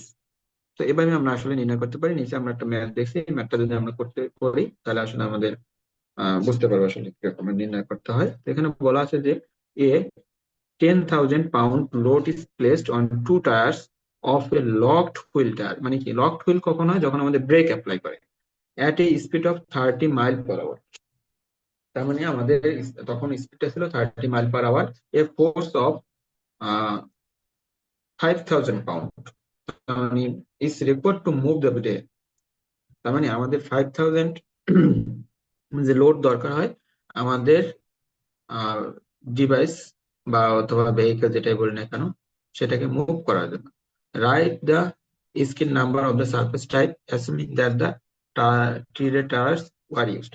এখানে মূলত আসলে ডিভাইস বলতে বোঝাচ্ছে আমাদের আসলে এটা টেস্টিং, মানে আমরা যে এই মানগুলা নির্ণয় করি আসলে টেস্টিং এর মাধ্যমে, সেটা আসলে বোঝাচ্ছে যে আমাদের যদি ডিভাইসটাকে নড়াচড়া করতে হয় বা নড়াইতে হয় বা নড়ায় কত পড়ছে সেটা হলো দেয়া 5,000 পাউন্ড। আমাদের ফ্রিকশনের ফোর্সটা হবে 5,000 পাউন্ড, কারণ এখানে আহ কোনো ইনক্লাইন থাকলে হয়তো এর মানটা ভিন্ন হইতো। আর এখানে আছে এন এর মান, যেহেতু ডাব্লুর মান আমাদের লোড কত 10,000 পাউন্ড, তাহলে এন হবে 10,000 পাউন্ড। দেখেন এইটুকু বুঝছেন কিনা যে আমাদের এটা হলো ইকুইলিব্রিয়াম সূত্রের মাধ্যমে আমরা নির্ণয় করতে পারি। তার মানে 10,000 পাউন্ড আর 5,000 পাউন্ড, তো 5,000 পাউন্ড হলো এফ অথবা এল বলতে পারি, আর 10,000 পাউন্ড হলো এন এর মান। তো আমাদের এখান থেকে সরাসরি আমাদের স্কিড নাম্বার পাবো। স্কিড নাম্বার যেগুলো 10F বা এখানে 10 মিউ যেটাই বলি না কেন, 100 × L/N। তো এখানে আমাদের মানগুলো বসাই দিলে আমাদের স্কিড নাম্বার পাবো 50।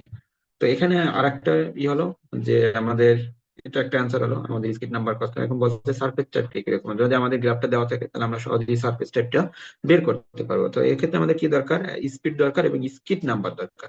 তো স্পিড হলো 30 মাইল পার আওয়ার। যদি আমাদের গ্রাফে যদি আমরা যাই, তো এখান থেকে যদি আমরা বের করতে চাই, তো আপনারা একটু খেয়াল করেন যে আমাদের কি দেওয়া আছে, আমাদের 30 mile per hour. 30 mile per hour হলে তাহলে আমাদের এইখানে হবে 30, আর 50 হলো যে আমাদের স্কিড নাম্বার। তাই স্কিড নাম্বার 50 হলে এইখানে হবে আমাদের 50।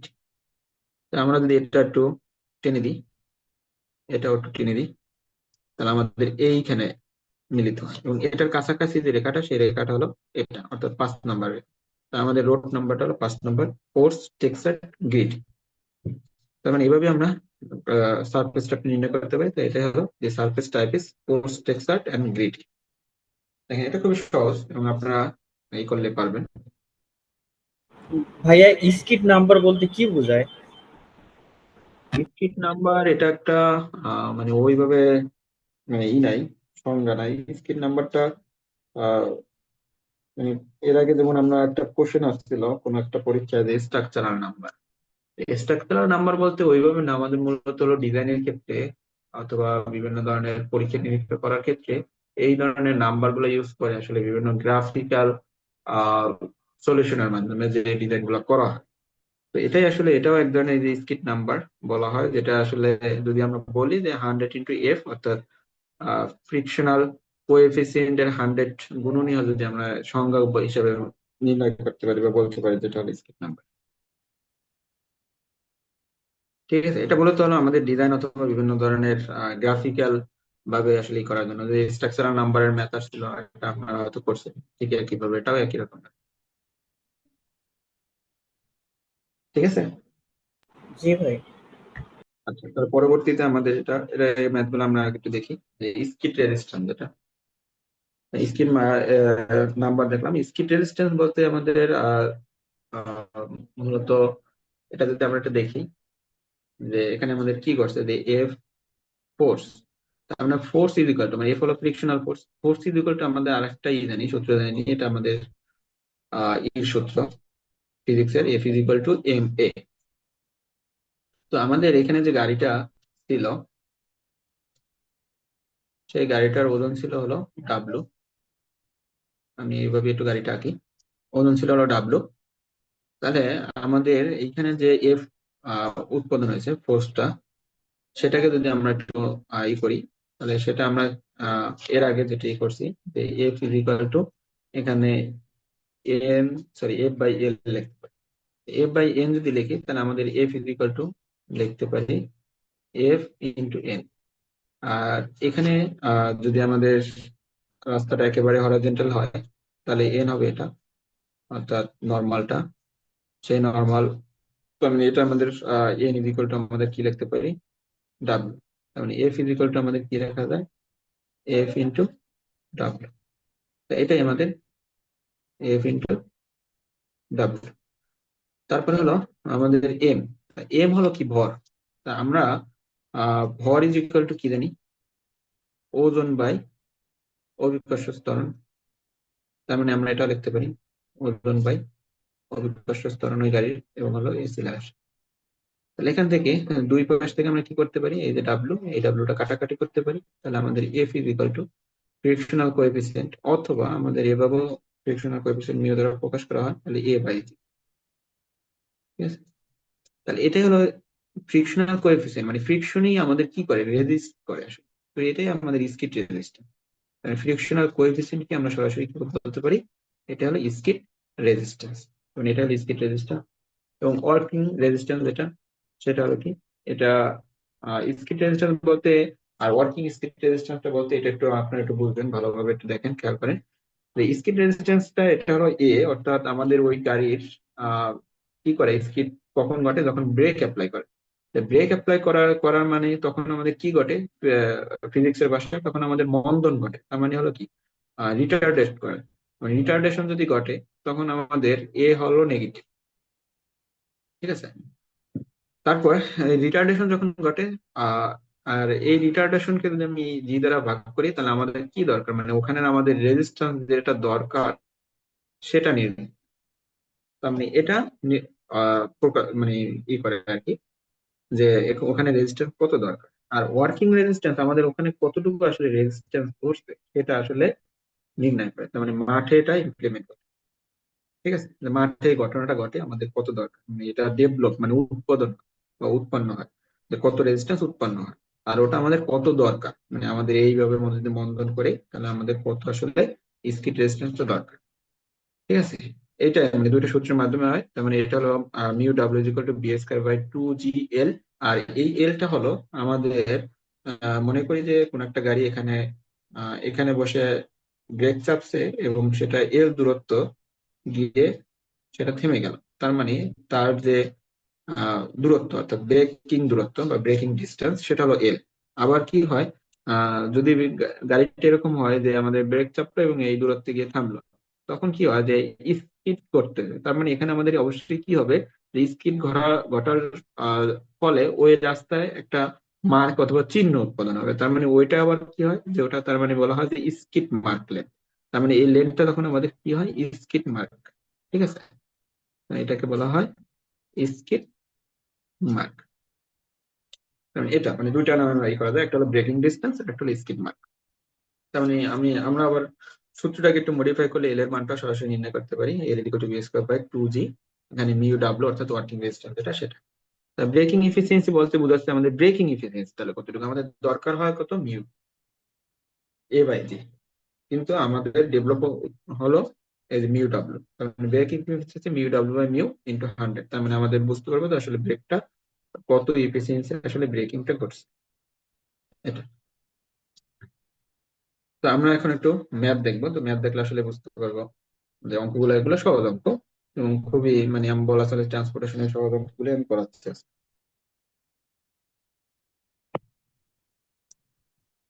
তো এখানে বলা আছে যে ইন এ ব্রেকিং টেস্ট, একটা ব্রেকিং টেস্টে ট্রাভেলিং এট এ স্পিড, কোন একটা গাড়ি যে একটা স্পিডে করতেছে যেটা হলো 30 kilometre per hour, was stop by applying brakes. তার মানে ব্রেক দ্বারা আমাদের কি করা হয়? এটাকে স্টপ করা হয়। And the skid marks were 5.8 metre. তার মানে স্কিড মার্কস তার এখানে বলা হলো এল ইজ ইকুয়াল টু হলো 5.8 metre in length. Determine the average skid resistance of the pavement surface. তার মানে স্কিড রেজিস্ট্যান্স কত সেটা আমাদের নির্ণয় করতে হবে। তার মানে এখন সহজ, আমাদের কি আছে? ভি আছে বা ইউ আছে, যেটাই বলেন না কেন, স্পিডটা 30 কিলোমিটার পার আওয়ার। এখান থেকে আমাদের কি করা হয়েছে? এটাকে মিটার পার সেকেন্ডে নেওয়া হয়েছে। এটা একটু কনভার্ট আপনারা শিখে নেবেন, কনভার্ট করে কেমনে। এবং এল এর মান দেওয়া আছে। তার আমাদের কি জানি যে ভিএস কার স্কিড রেজিস্ট্যান্সের সূত্র যেটা এখানে ডেভেলপ করছে, কত ডেভেলপ বলেন, সেটা হলো ভিএস কার বাই 2GL। এবং এই যে সূত্রটা অ্যাপ্লাই হবে, এটা আমাদের আরেকটা জায়গায় বোঝা যায়, যে এখানে আমাদের সরাসরি এল এর মান দেওয়া আছে, যে এর মান আমাদের দেওয়া নেই। তার মানে এখান থেকে আসলে বুঝতে পারি যে আসলে আমাদের কোনটা দরকার চাইছে। তো এটা হলো ডেভেলপড স্কিড রেজিস্ট্যান্স বা ওয়ার্কিং স্কিড রেজিস্ট্যান্স। ঠিক আছে? তার মানে এটা আমরা ভি এর মান আমরা জানি। এখান থেকে আসলে এল এর মানও জানি, তার মানে আমি জি এর মান যেটা সেটা আমাদের এখানে কি হয়েছে metre per second. Metre per সেকেন্ডে জি এর মান 9.81 মিটার পার সেকেন্ড স্কয়ার। ঠিক আছে, এইভাবে আমরা করতে পারি। পরবর্তী অঙ্কটা যদি দেখি, পরবর্তী অঙ্কটা এখানে কি বলছে যে vehicle travelling at 40 kilometre per hour stopped within 1.8 second after the application of the brakes determine the average speed resistance. কারণ এখানেও স্পিড রেজিস্ট্যান্স আছে, কিন্তু এখানে কি বলছে যে আমাদের 40 কিলোমিটার পার আওয়ারে চলছে। তার মানে আমাদের এখান থেকে ইউ বা ভি যেটাই মনে করি সেটা আমরা নির্ণয় করলাম যে 11.11 metre per second 40 kilometre per hour কে কনভার্ট করে এল দেওয়া আছে, সরি এল দেওয়া নাই, এটা একটু ভুল হয়ে গেছে, এটা আপনারা কেটে দেবেন। এখানে টি দেওয়া আছে অন 1.8 সেকেন্ড।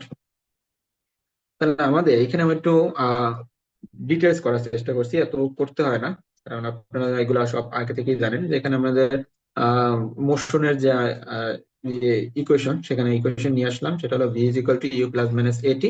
এখানে ভি এর মান জিরো, কারণ কি আমাদের কোনো একটা বস্তু আমরা কি জানি যে ইউ গতিতে যদি চলে, সেখানে যদি আমাদের থামানো হয় সেক্ষেত্রে কি হয় যে কোনো একটা টাইম পর বা দূরত্ব অতিক্রম করার পর সেটা যদি থেমে যায় তাহলে আমাদের লাস্ট যে ভেলোসিটি সেটা হবে জিরো। ঠিক আছে, তার মানে V is equal to zero, যেহেতু এখানে থামানো হয়েছে তাহলে এ ইজ ইকুয়াল টু কি হবে ইউ বাই টি। আমাদের এখান থেকে নির্ণয় করলাম 6.17 মিটার পার সেকেন্ড স্কয়ার। তো এখান থেকে আমি এই জিনিসটা আমি আগেই দেখাইছি, এই জিনিসটা আসলে লাগে না, আসলে আমাদের কিভাবে সূত্রটা ডিরাইভ করা হয়। তো আমরা সরাসরি এখানে চলে যেতে পারি যে ইউ ইজ ইকুয়াল টু আমাদের এ জানি এবং জি এর মান তো আমাদের এমনিতেই কনস্ট্যান্ট সবসময় জানা, তো সেটা যদি বসাই তাহলে আমাদের স্কিপ রেজিস্ট্যান্স কত সেটা আমরা পাবো। এটা সহজ।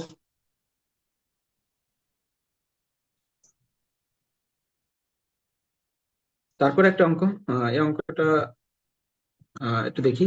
তাহলে এখানে কি বলা আছে যে a vehicle was stop 1.4 second by fully jamming the brakes and the skid marks measured 7 metre.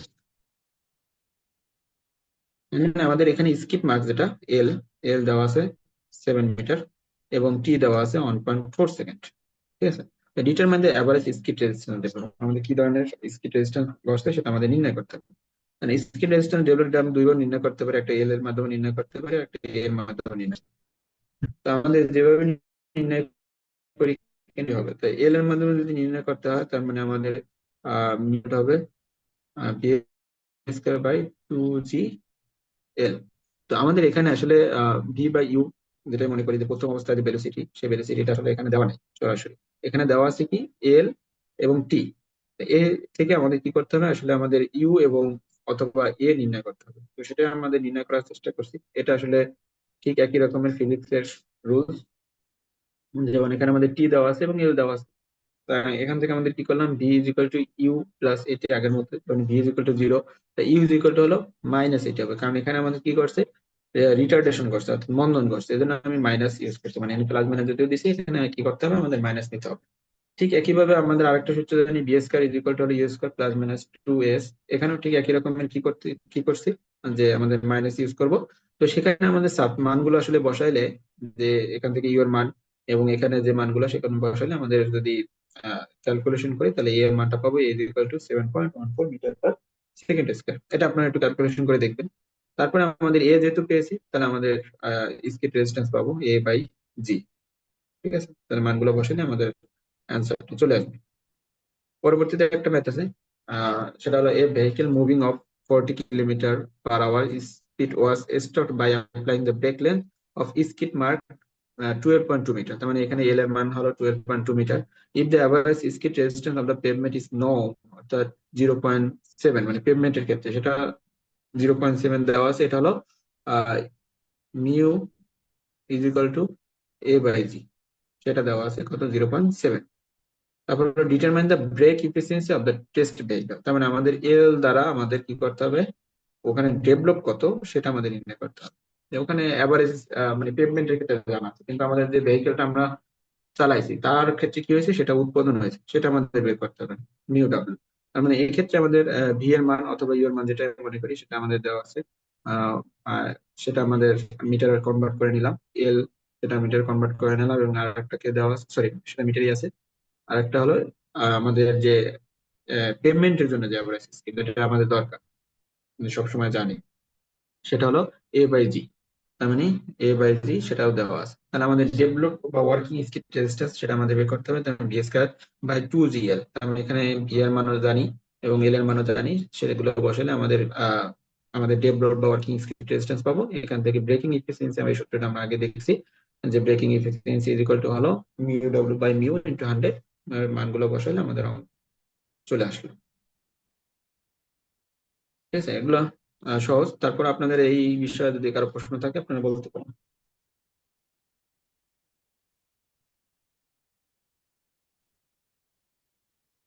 Hello, শোনা যাচ্ছে আমার কথা? ভাই শোনা যাচ্ছে না। হ্যাঁ জি ভাই, শোনা যাচ্ছে। আচ্ছা আচ্ছা, ঠিক আছে, তাহলে আমি সামনে আগাচ্ছি। আজকের টপিকস এটা মানে খুবই সহজ টপিকস। হয়তো কালকে থেকে আপনাদের যে ক্লাসগুলো হবে সেগুলো আর একটু কঠিন হয়ে যাবে। মানে এখানে পরবর্তী হলো different camber, why excessive camber should not be provided, মানে অতিরিক্ত ক্যাম্বার কেন দেওয়া হয় না। তো আগে আমরা বুঝি ক্যাম্বার জিনিসটা কি। ক্যাম্বার হলো ট্রান্সভার্স স্লোপ।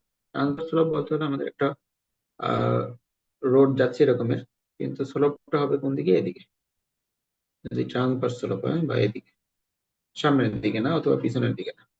তার মানে এই স্লোপটা অর্থাৎ ট্রান্সভার্স স্লোপ যেটা, সেটা হলো ক্যাম্বার। এখানে আমি চিত্র দেখাচ্ছি। যদি আমাদের রোডটার ক্ষেত্রে আমরা ক্রস সেকশন নিয়ে আসছি, সেই ক্রস সেকশনের এই মিডল পয়েন্ট থেকে যে স্লোপটা আছে সেটাই হলো, তার মানে দুই পাশে যে স্লোপ, এটাকে এই স্লোপটাকে বলা হয় ক্যাম্বার। এবং স্লোপের সবচেয়ে হাইয়েস্ট যে বিন্দুটা সেটাকে বলা হয় ক্রাউন। তার মানে এটা প্রোভাইড করা হয় mainly drain out rain water. তার মানে রেইন ওয়াটারকে ড্রেন করার জন্য আসলে এটা ইউজ করা হয় মেইনলি, প্রধানত। এছাড়াও আরো কিছু সুযোগ আছে, সুবিধা আছে এটার জন্য। তো এখানে আমরা ডিসঅ্যাডভান্টেজ অফ এক্সেসিভ ক্যামেরা, আমাদের এক্সেসিভ ক্যামেরার ডিসঅ্যাডভান্টেজ, যার কারণে আমাদের অতিরিক্ত ক্যামেরা, অর্থাৎ আমাদের স্লোপ যদি বেশি হতো তখন আমাদের কেন স্লোপ বেশি করি না। তো সেটা হলো most of the vehicle will tend to move along the central line of the road. তার মানে যখন আমাদের ক্যামেরা অর্থাৎ ভাইয়ের সাইডে ঢাল বেশি হবে তখন কি করবে, আসলে যারা গাড়ি চালাবে ড্রাইভার, তাদের চিন্তা থাকবে যে একটু কমফোর্ট জোনে যায়। তো কমফোর্ট জোনটা তো আসলে মিডিলের দিকে, তখন তারা কমফোর্ট জোনে চলে আসবে, মানে সেন্ট্রাল লাইনের দিকে চলে আসার প্রবণতা। তখন আমাদের ক্যাপাসিটি, যে রোডের যে ক্যাপাসিটি, সেটা আসলে এফেক্টেড হয়। Because of tilt high loaded vehicle, আমাদের যখন হাই লোডেড ভেহিকেল ট্রাক গুলো চলাচল করে তখন আসলে ক্যাম্পার যদি বেশি থাকে তখন টিল্ট হওয়ার সম্ভাবনা থাকে বা টপল হওয়ার সম্ভাবনা, মানে পড়ে যাওয়ার সম্ভাবনা থাকে due to rapid flow of rain water. মানে যদি রেইন ওয়াটার দ্রুত ফ্লো করে তখন আমাদের কি হয়, ক্রস রাট মানে কি, আমাদের আহ এই যে ক্যাম্বার বরাবর আর কি কি হয়, আমাদের হয় ড্রেনের মতো চলে আসে। মানে তখন আমাদের দেখা যায় আসলে যে এই ক্রস রাটস বলতে যে মানে ক্যাম্বার বরাবর যে আমাদের ছোট ছোট আকৃতির মানে নালার মতো হয়ে যায়, সেটাই আসলে ক্রস রাট বলা হয়। মে ডেভেলপ, অর্থাৎ রেইন ওয়াটার যদি দ্রুত মানে প্রবাহিত হয় তখন আমাদের এই ক্রস রাট গুলো তৈরি হতে পারে। ডিউরিং ওভারটেকিং অপারেশন, অর্থাৎ আমাদের ওভারটেকিং যখন ঘটে তখন vehicle tends to drug causing uncomfortable condition. তার মানে আমাদের যে ভেহিকেলস বলতে বোঝাচ্ছে এখানে আসলে ভেহিকেল যেহেতু যায় কিন্তু সে তো নিয়ন্ত্রিত হয় ড্রাইভার দ্বারা। তো ড্রাইভারের চিন্তা ভাবনায় থাকে আসলে আনকমফোর্টেবল কন্ডিশনকে আসলে অ্যাভয়েড করা, অর্থাৎ সেখানে আমাদের আনকমফোর্টেবল কন্ডিশন চলে আসতে পারে কখন, যখন আমাদের এক্সেসিভ ক্যাম্বার হয়। তারপর east of the road surface wear out faster than the centre part, আমাদের যে ইস্ট মানে অর্থাৎ প্রান্তের যে রোডটা থাকে সেটা আসলে এক্সেসিভ ক্যাম্বার থাকার কারণে ওখানে ঢালটাও বেশি। ফলে ওইখানের আম, মানে ওটার যে বলা চলে যে ওটার যে আহ, উঠে মানে আমরা যে দেখি আসলে যে উপর থেকে পেভমেন্ট উঠে যায়, সেই উঠে যাওয়ার প্রবণতাটাও ওখানে বেশি। অর্থাৎ সেন্ট্রাল পার্টটা হয়তো ভালো থাকে কিন্তু ওইখানের জিনিস পার্টটা নষ্ট হয়ে যায়। Because vehicle moves near it's put more load, তার মানে ওখানে যখন আমাদের যে চাকাটা ওই একেবারে ইস্ট দিয়ে যায় তখন বেশি ক্যাম্বার, অর্থাৎ ওই পাশটা ঢাল বেশি থাকে, ফলে আমাদের লোডটাও ওই জায়গাটাতে বেশি পরিমাণে পতিত হয়। মানে এটাই আর কি বলছে যে put more loads on the wheel moving near the east. তোমাদের ক্যাম্বারের আরেকটা নাম হলো ক্রস স্লোপ। ঠিক আছে, এটা আমরা আগে হয়তো এই টার্মটা পেয়েছিলাম। তার মানে আমাদের ক্যাম্বার অথবা ক্রস স্লোপ কত ধরনের সেটা যদি আমরা দেখি, সেটা তিন ধরনের। একটা হলো প্যারাবোলিক অথবা ইলিপ্টিক্যাল ক্যাম্বার, একটা হলো স্ট্রেট স্লোপ ক্যাম্বার, আর একটা হলো কম্পোজিট ক্যাম্বার।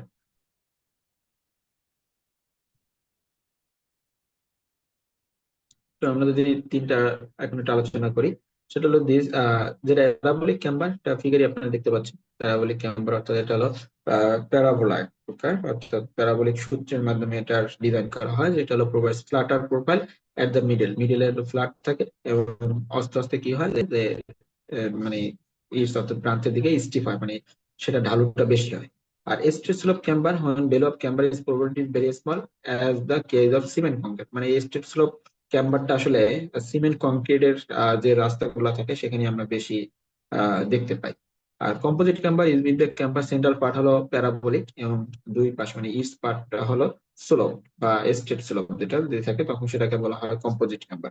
এবং this profession helps increase the contact area of the wheel and decrease the intensity of piece. তার মানে আমাদের কন্টাক্ট এরিয়া অফ হুইলের কন্টাক্ট এরিয়া, এটা বলতে বোঝাচ্ছে আমাদের, যদি আমি একটু এঁকে দেখার চেষ্টা করি, আমাদের হুইল গুলো এরকম থাকে।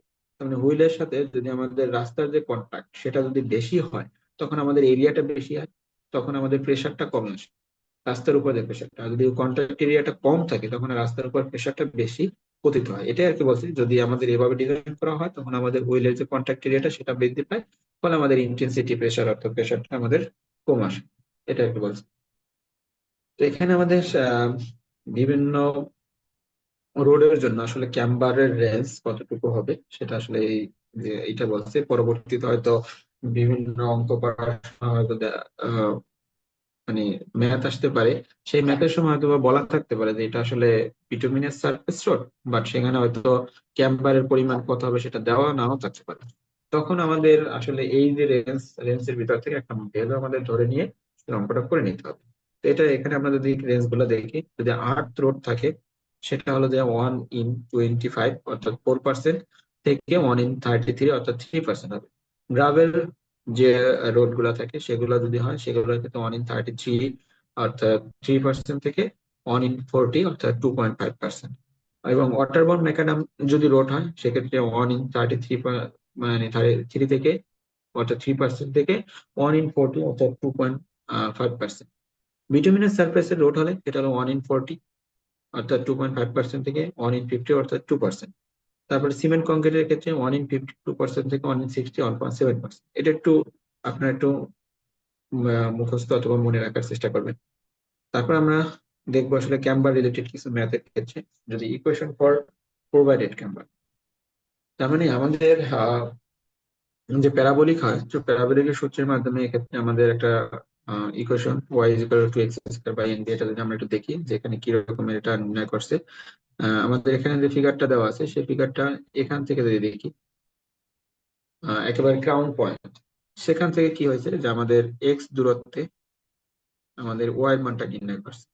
তার মানে ওখান থেকে ওয়াই কতটুকু, ঠিক আছে এতটুকু, সেটা যদি আমি একটু বড় করে আঁকার চেষ্টা করি, যে এটা আমাদের ক্রাউন পয়েন্ট।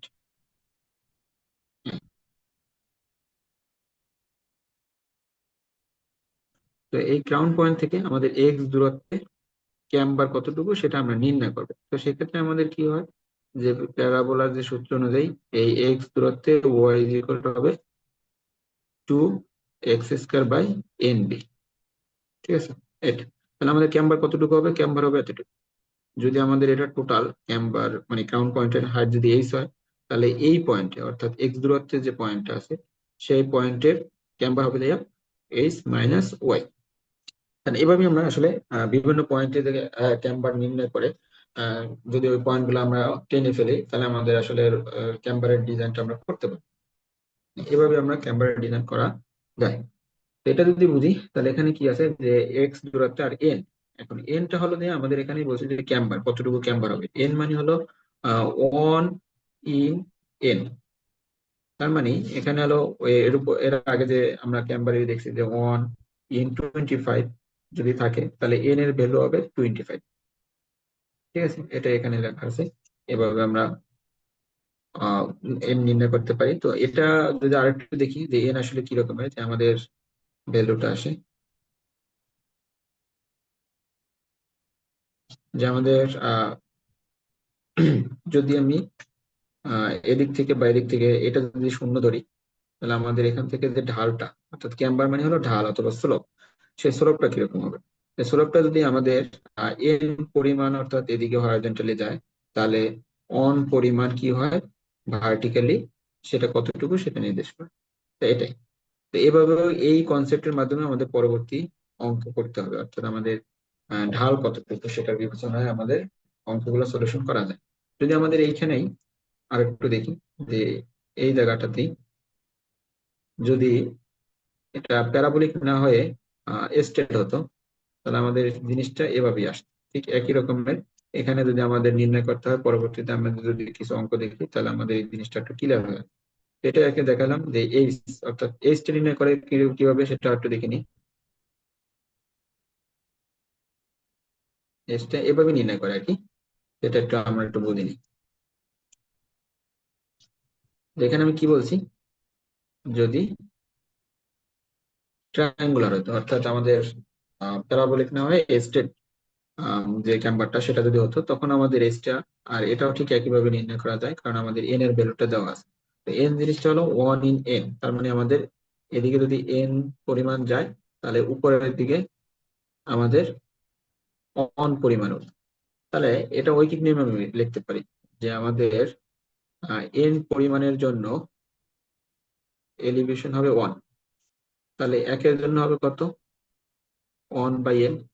তাহলে আমাদের কতটুকু যাচ্ছে, টোটাল হলো ডাব্লু, W/2 পরিমাণ যাচ্ছে। অথবা এটা ডাব্লু ব্যবহার না করে আমি এখানে বি দ্বারা প্রকাশ করছি। তাহলে যদি আমি বি লিখি, তাহলে বি পরিমাণ যদি যায়, তাহলে আমাদের কি আসতেছে, সরি বি না, বি বি তো টোটাল, তার মানে অর্ধেক পরিমাণ যাচ্ছে, তার মানে B/2 হবে।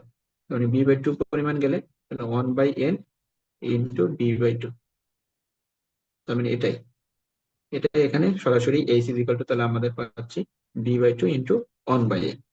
মানে এই সূত্রের মাধ্যমে আমরা অঙ্কগুলো সলিউশন করবো। নিচে কয়েকটা আমি অঙ্ক দেখাইছি। যদি আমি দেখি যে the bituminous road has 3.8 meter wide carriageway, calculate the height of ground above the eaves। তার মানে এখানে বলা নাই আসলে আমি এটা প্যারাবোলিক না স্ট্রেট লাইন, সেটা আমাদের দুইটাই আমরা ধরে করতে পারি। আমি এখানে যদিও প্যারাবোলিক সিস্টেমটা দেখাইছি, পাশে আমি স্ট্রেট সিস্টেমটা দেখাবো। তো এখানে আমাদের কি আছে, n is equal to 48, b is equal to 3.8, R x is equal to 3.8/2।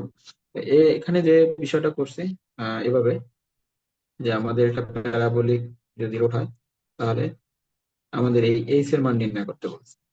তাহলে এখানে কি করছে, এখানে যদি একেবারে total X is equal to, আর এক্সটা আমরা সবসময় যে গ্রাউন্ড পয়েন্ট থেকে নিব, তার মানে এক্স ইজ ইকুয়াল টু তখন কি হবে B/2। বি হলো 3.8, বি তাহলে হবে 3.8/2।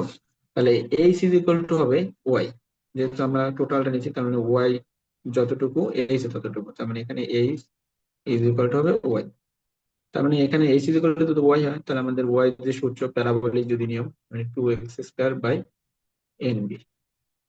/ এখানে আমাদের মানগুলো যদি বসাই, এক্স এর মান আমরা এইটা পাবো, এন এর মান এখানে 48, আর বি এর মান হলো 3.8। মানগুলো বসাইলে ওয়াই এর মান, যেটা আমাদের এইচ এর মান বা গ্রাউন্ড হাইট, এটাই আনসার।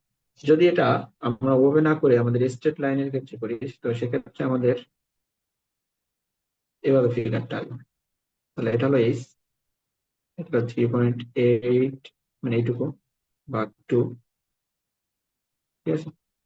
তাহলে এটা যদি হয়, তাহলে আমাদের এভাবে এখন এইচ এর মানটা কিভাবে নির্ণয় করতে পারি, যেহেতু আমাদের কি বলা আছে যে যদি এদিকে এন পরিমাণ যায়, তাহলে এদিকে অন পরিমাণ উঠবে, বা আগে যে সূত্রটা আমাদের সরাসরি এইচ ইজ ইকুয়াল টু কত B/2 ইন্টু 1/n, এটা আমরা ড্রাইভ করে পাইছিলাম।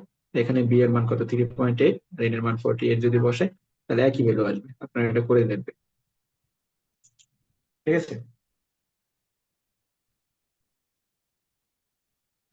তারপরে যে ম্যাপটা, সেই ম্যাপটা আমি যে বলছিলাম, যেখানে বলা আছে যে in a district where the rainfall is heavy, major district road of waterborne macadam, pavement হলো 3.8 metre wide and a state highway of bituminous concrete. তার মানে দুই ধরনের রোডের কথা বলছে, সেখানে আমাদের পেভমেন্ট ওয়াইড হলো 7 মিটার। কনস্ট্রাক্ট মানে কনস্ট্রাক্ট নির্ণয় করা হয়, নির্মাণ করা হয়, তার মানে what would be the height of crown with respect to the its in this two case. তার মানে এই দুই কেসে আসলে কি পরিমাণ গ্রাউন্ড হাইট হবে সেটা আমাদের নির্ণয় করতে হবে। For waterborne macadam road provide আর এখানে যেহেতু বলে নাই যে আমাদের এটা প্যারাবোলিক না সরি স্টেট, তো সেক্ষেত্রে আমরা যে কোনো একটা ধরেই করতে পারি। তো এখানে এটা আমরা স্টেট ধরে করছি, তাহলে আমাদের ক্যাম্বার মানে ক্যাম্বার এখানে আসলে দেওয়া নাই, সেটা আমাদের এখানে কি করতে হবে, উপরে যে চার্ট আছে সেই চার্ট থেকে ধরে নিতে। তার মানে ধরে নিলে তার আমাদের ক্রাউন হাইট আমাদের যে সূত্র সেটা আমরা জানি যে p/2 ইন্টু হলো 1/n। এই সূত্র বসাইলে আমাদের সরাসরি মান চলে আসে। পরবর্তী বিটুমিনাস রোডের ক্ষেত্রে একইভাবে আমাদের আহ এই ক্যাম্বারের পরিমাণটা আমরা ধরে নিই, পরে আমাদের সূত্রে বসাইলে আমাদের বিটুমিনাস রোডের ক্ষেত্রে যে ভ্যালু গুলো আছে বসাইলে আমাদের ক্রাউন হাইটটা পাবো। এভাবে করতে হবে। পরের ম্যাথটা একটু দেখি, পরের ম্যাথটা একটু বড়, বাট উপরের কনসেপ্ট কি মানে সহজ কনসেপ্ট কোনোই নেই। এখানে দুইটাই বলছে যে আমাদের একটা এই সরি একটা রোড ক্যাম্বার ডিজাইন করতে হবে। তো ফার্স্টলি বলছে যদি আমাদের এটা স্টেট স্লোপ হয় তখন আমাদের কিরকম হবে, পরেরটা বলছে যদি বিটুমিনাস স্লোপ হয় তখন আমাদের কিভাবে আসলে ডিজাইন করতে হবে সেটা। তো স্টেট স্লোপের ক্ষেত্রে তো আমরা সহজভাবেই নির্ণয় করতে পারি, এটা বেশি কিছু নাই, যে আমাদের এখানে এস এর মানটা নির্ণয় করলে হবে। তো সেটা আমাদের নির্ণয় করার ক্ষেত্রে আমাদের এখানে বলছে কংক্রিটের ক্ষেত্রে ধরে নিচ্ছে হলো যে 1:60, উপরে আমাদের চার্টে আছে, তাহলে এন এর মান হলো 60। ক্রাউন হাইট নির্ণয় করলে হলো তার মানে 3.5 আমাদের কি এখানে 7 মিটার, তার মানে b/2 হলো 3.5, তার মানে b/2 ইন্টু 1/n। এই সূত্রের মাধ্যমে এখানে আমাদের ক্রাউন হাইটটা বের করছে। পরবর্তী যেটা করছে সেটা হলো প্যারাবোলিক। প্যারাবোলিকের ক্ষেত্রে আমাদের কি করতে হবে, যে এটা যদি ক্রাউন হাইট হয় তাহলে আমাদের প্রতিটা পয়েন্টের ক্ষেত্রে কয়েকটা পয়েন্ট নিয়ে আমাদের আসলে ওই পয়েন্ট গুলো বের করতে হবে, যে ওই পয়েন্ট গুলো হাইট কতটুকু, এবং ওই পয়েন্ট গুলো যদি আমরা যোগ করে দিই তখনই আমাদের এইটা ডিজাইন করা হয়ে যাবে। তো এটাই আগে আঁকতে হবে, মানে এখানে স্কেচ করতে বলছে, আমি যদি স্কেচটা দেইনি তো আপনারা স্কেচ করে নেবেন। তো সেটাই আমি এখানে দেখাচ্ছি যে কিভাবে করবে। তো প্রথমে কি করছে যে আমাদের ক্রাউন হাইট কতটুকু, তো এই প্যারাবোলিক এর ক্ষেত্রে ক্রাউন প্যারাবোলিক সূত্র অনুযায়ী আমরা বের করছি। তো সেখানে আমাদের এন এর মান ধরে নিচ্ছে যেহেতু আমাদের কত 60। তো সেক্ষেত্রে আমাদের মানগুলো বসাইলে আমাদের গ্রাউন্ড হাইটটা পাই, তার মানে টোটাল হাইট এস পাইলাম। তো এখন আমরা কি করতে হবে, আমাদের পরবর্তীতে যে অর্ডিনেট গুলো আছে সেই অর্ডিনেট গুলো আমাদের কি করতে হবে, নির্ণয় করতে হবে। এই অর্ডিনেট গুলো নির্ণয় করার জন্য আমাদের আমি একটু অন্য কালার নেই, আমাদের এই মানগুলো বের করতে হবে এখানে। তো এগুলো হলো y1 যদি বলি, y2 বলি, y3 বলি, y4 বলি, তাহলে এইভাবে আমাদের ওয়াই মানগুলো নির্ণয় করতে হবে। এবং এই মানগুলো নির্ণয় করার জন্য এইচ থেকে এই y1 y2 y3 এগুলো আমাদের বিয়োগ করতে হবে। তো এখানে আমাদের কি করছে যে প্রথম হলো এক্স ধরছে, এক্স এক্স এখান থেকে শুরু, তার মানে এটা 0 পয়েন্ট, এদিকে যেটা আসবে এক্স, তার মানে এক্স ইজ ইকুয়াল টু যখন 7/8 মিটার ফ্রম সেন্টার, তখন ওয়াই ইজ ইকুয়াল টু কত আসবে, ওয়াই ইজ ইকুয়াল টু এত আসছে। এটা যদি আমরা বসাই দিই মানে প্রতিটা এটি, তাই এরকম আমাদের চারটা অর্ডিনেট নির্ণয় করছে। এবং চারটা অর্ডিনেট নির্ণয় করার পর আমাদের কি করছে, সরি অর্ডিনেট নির্ণয় করার করছে। এরপরটা হয়তো আমি একটু করিনি, এরপর আপনারা এটা করে নেবেন যে এই অর্ডিনেট গুলো আবার বের করবেন। এই এটার ক্ষেত্রে মানে sorry H one is equal two কত হবে, H one is equal two H minus এখান থেকে এক্স সরি ওয়াই, তার মানে এইচ2 হবে কত, এইচ মাইনাস ওয়াই2। তার মানে এগুলো মান বের করে এই অর্ডিনেট গুলো বের করার পর আপনার এটা আঁকতে হবে, মানে স্কেচ করতে হবে। কারণ এই ধরনের প্রশ্ন হয়তো বিশেষ পরীক্ষা আসতে পারে, তো সেইগুলো একটু বড় প্রশ্ন আপনাদের আহ আসার মতো হতে পারে। তো এভাবে আপনারা আসলে অর্ডিনেট গুলো বের করে নিন। হয়তো আমি পরবর্তীতে edit করবো, এডিট করা হয় নাই। ঠিক আছে, এটাও এটার বোঝার ক্ষেত্রে কারোর কোনো সমস্যা আছে কিনা? হ্যাঁ ভাইয়া।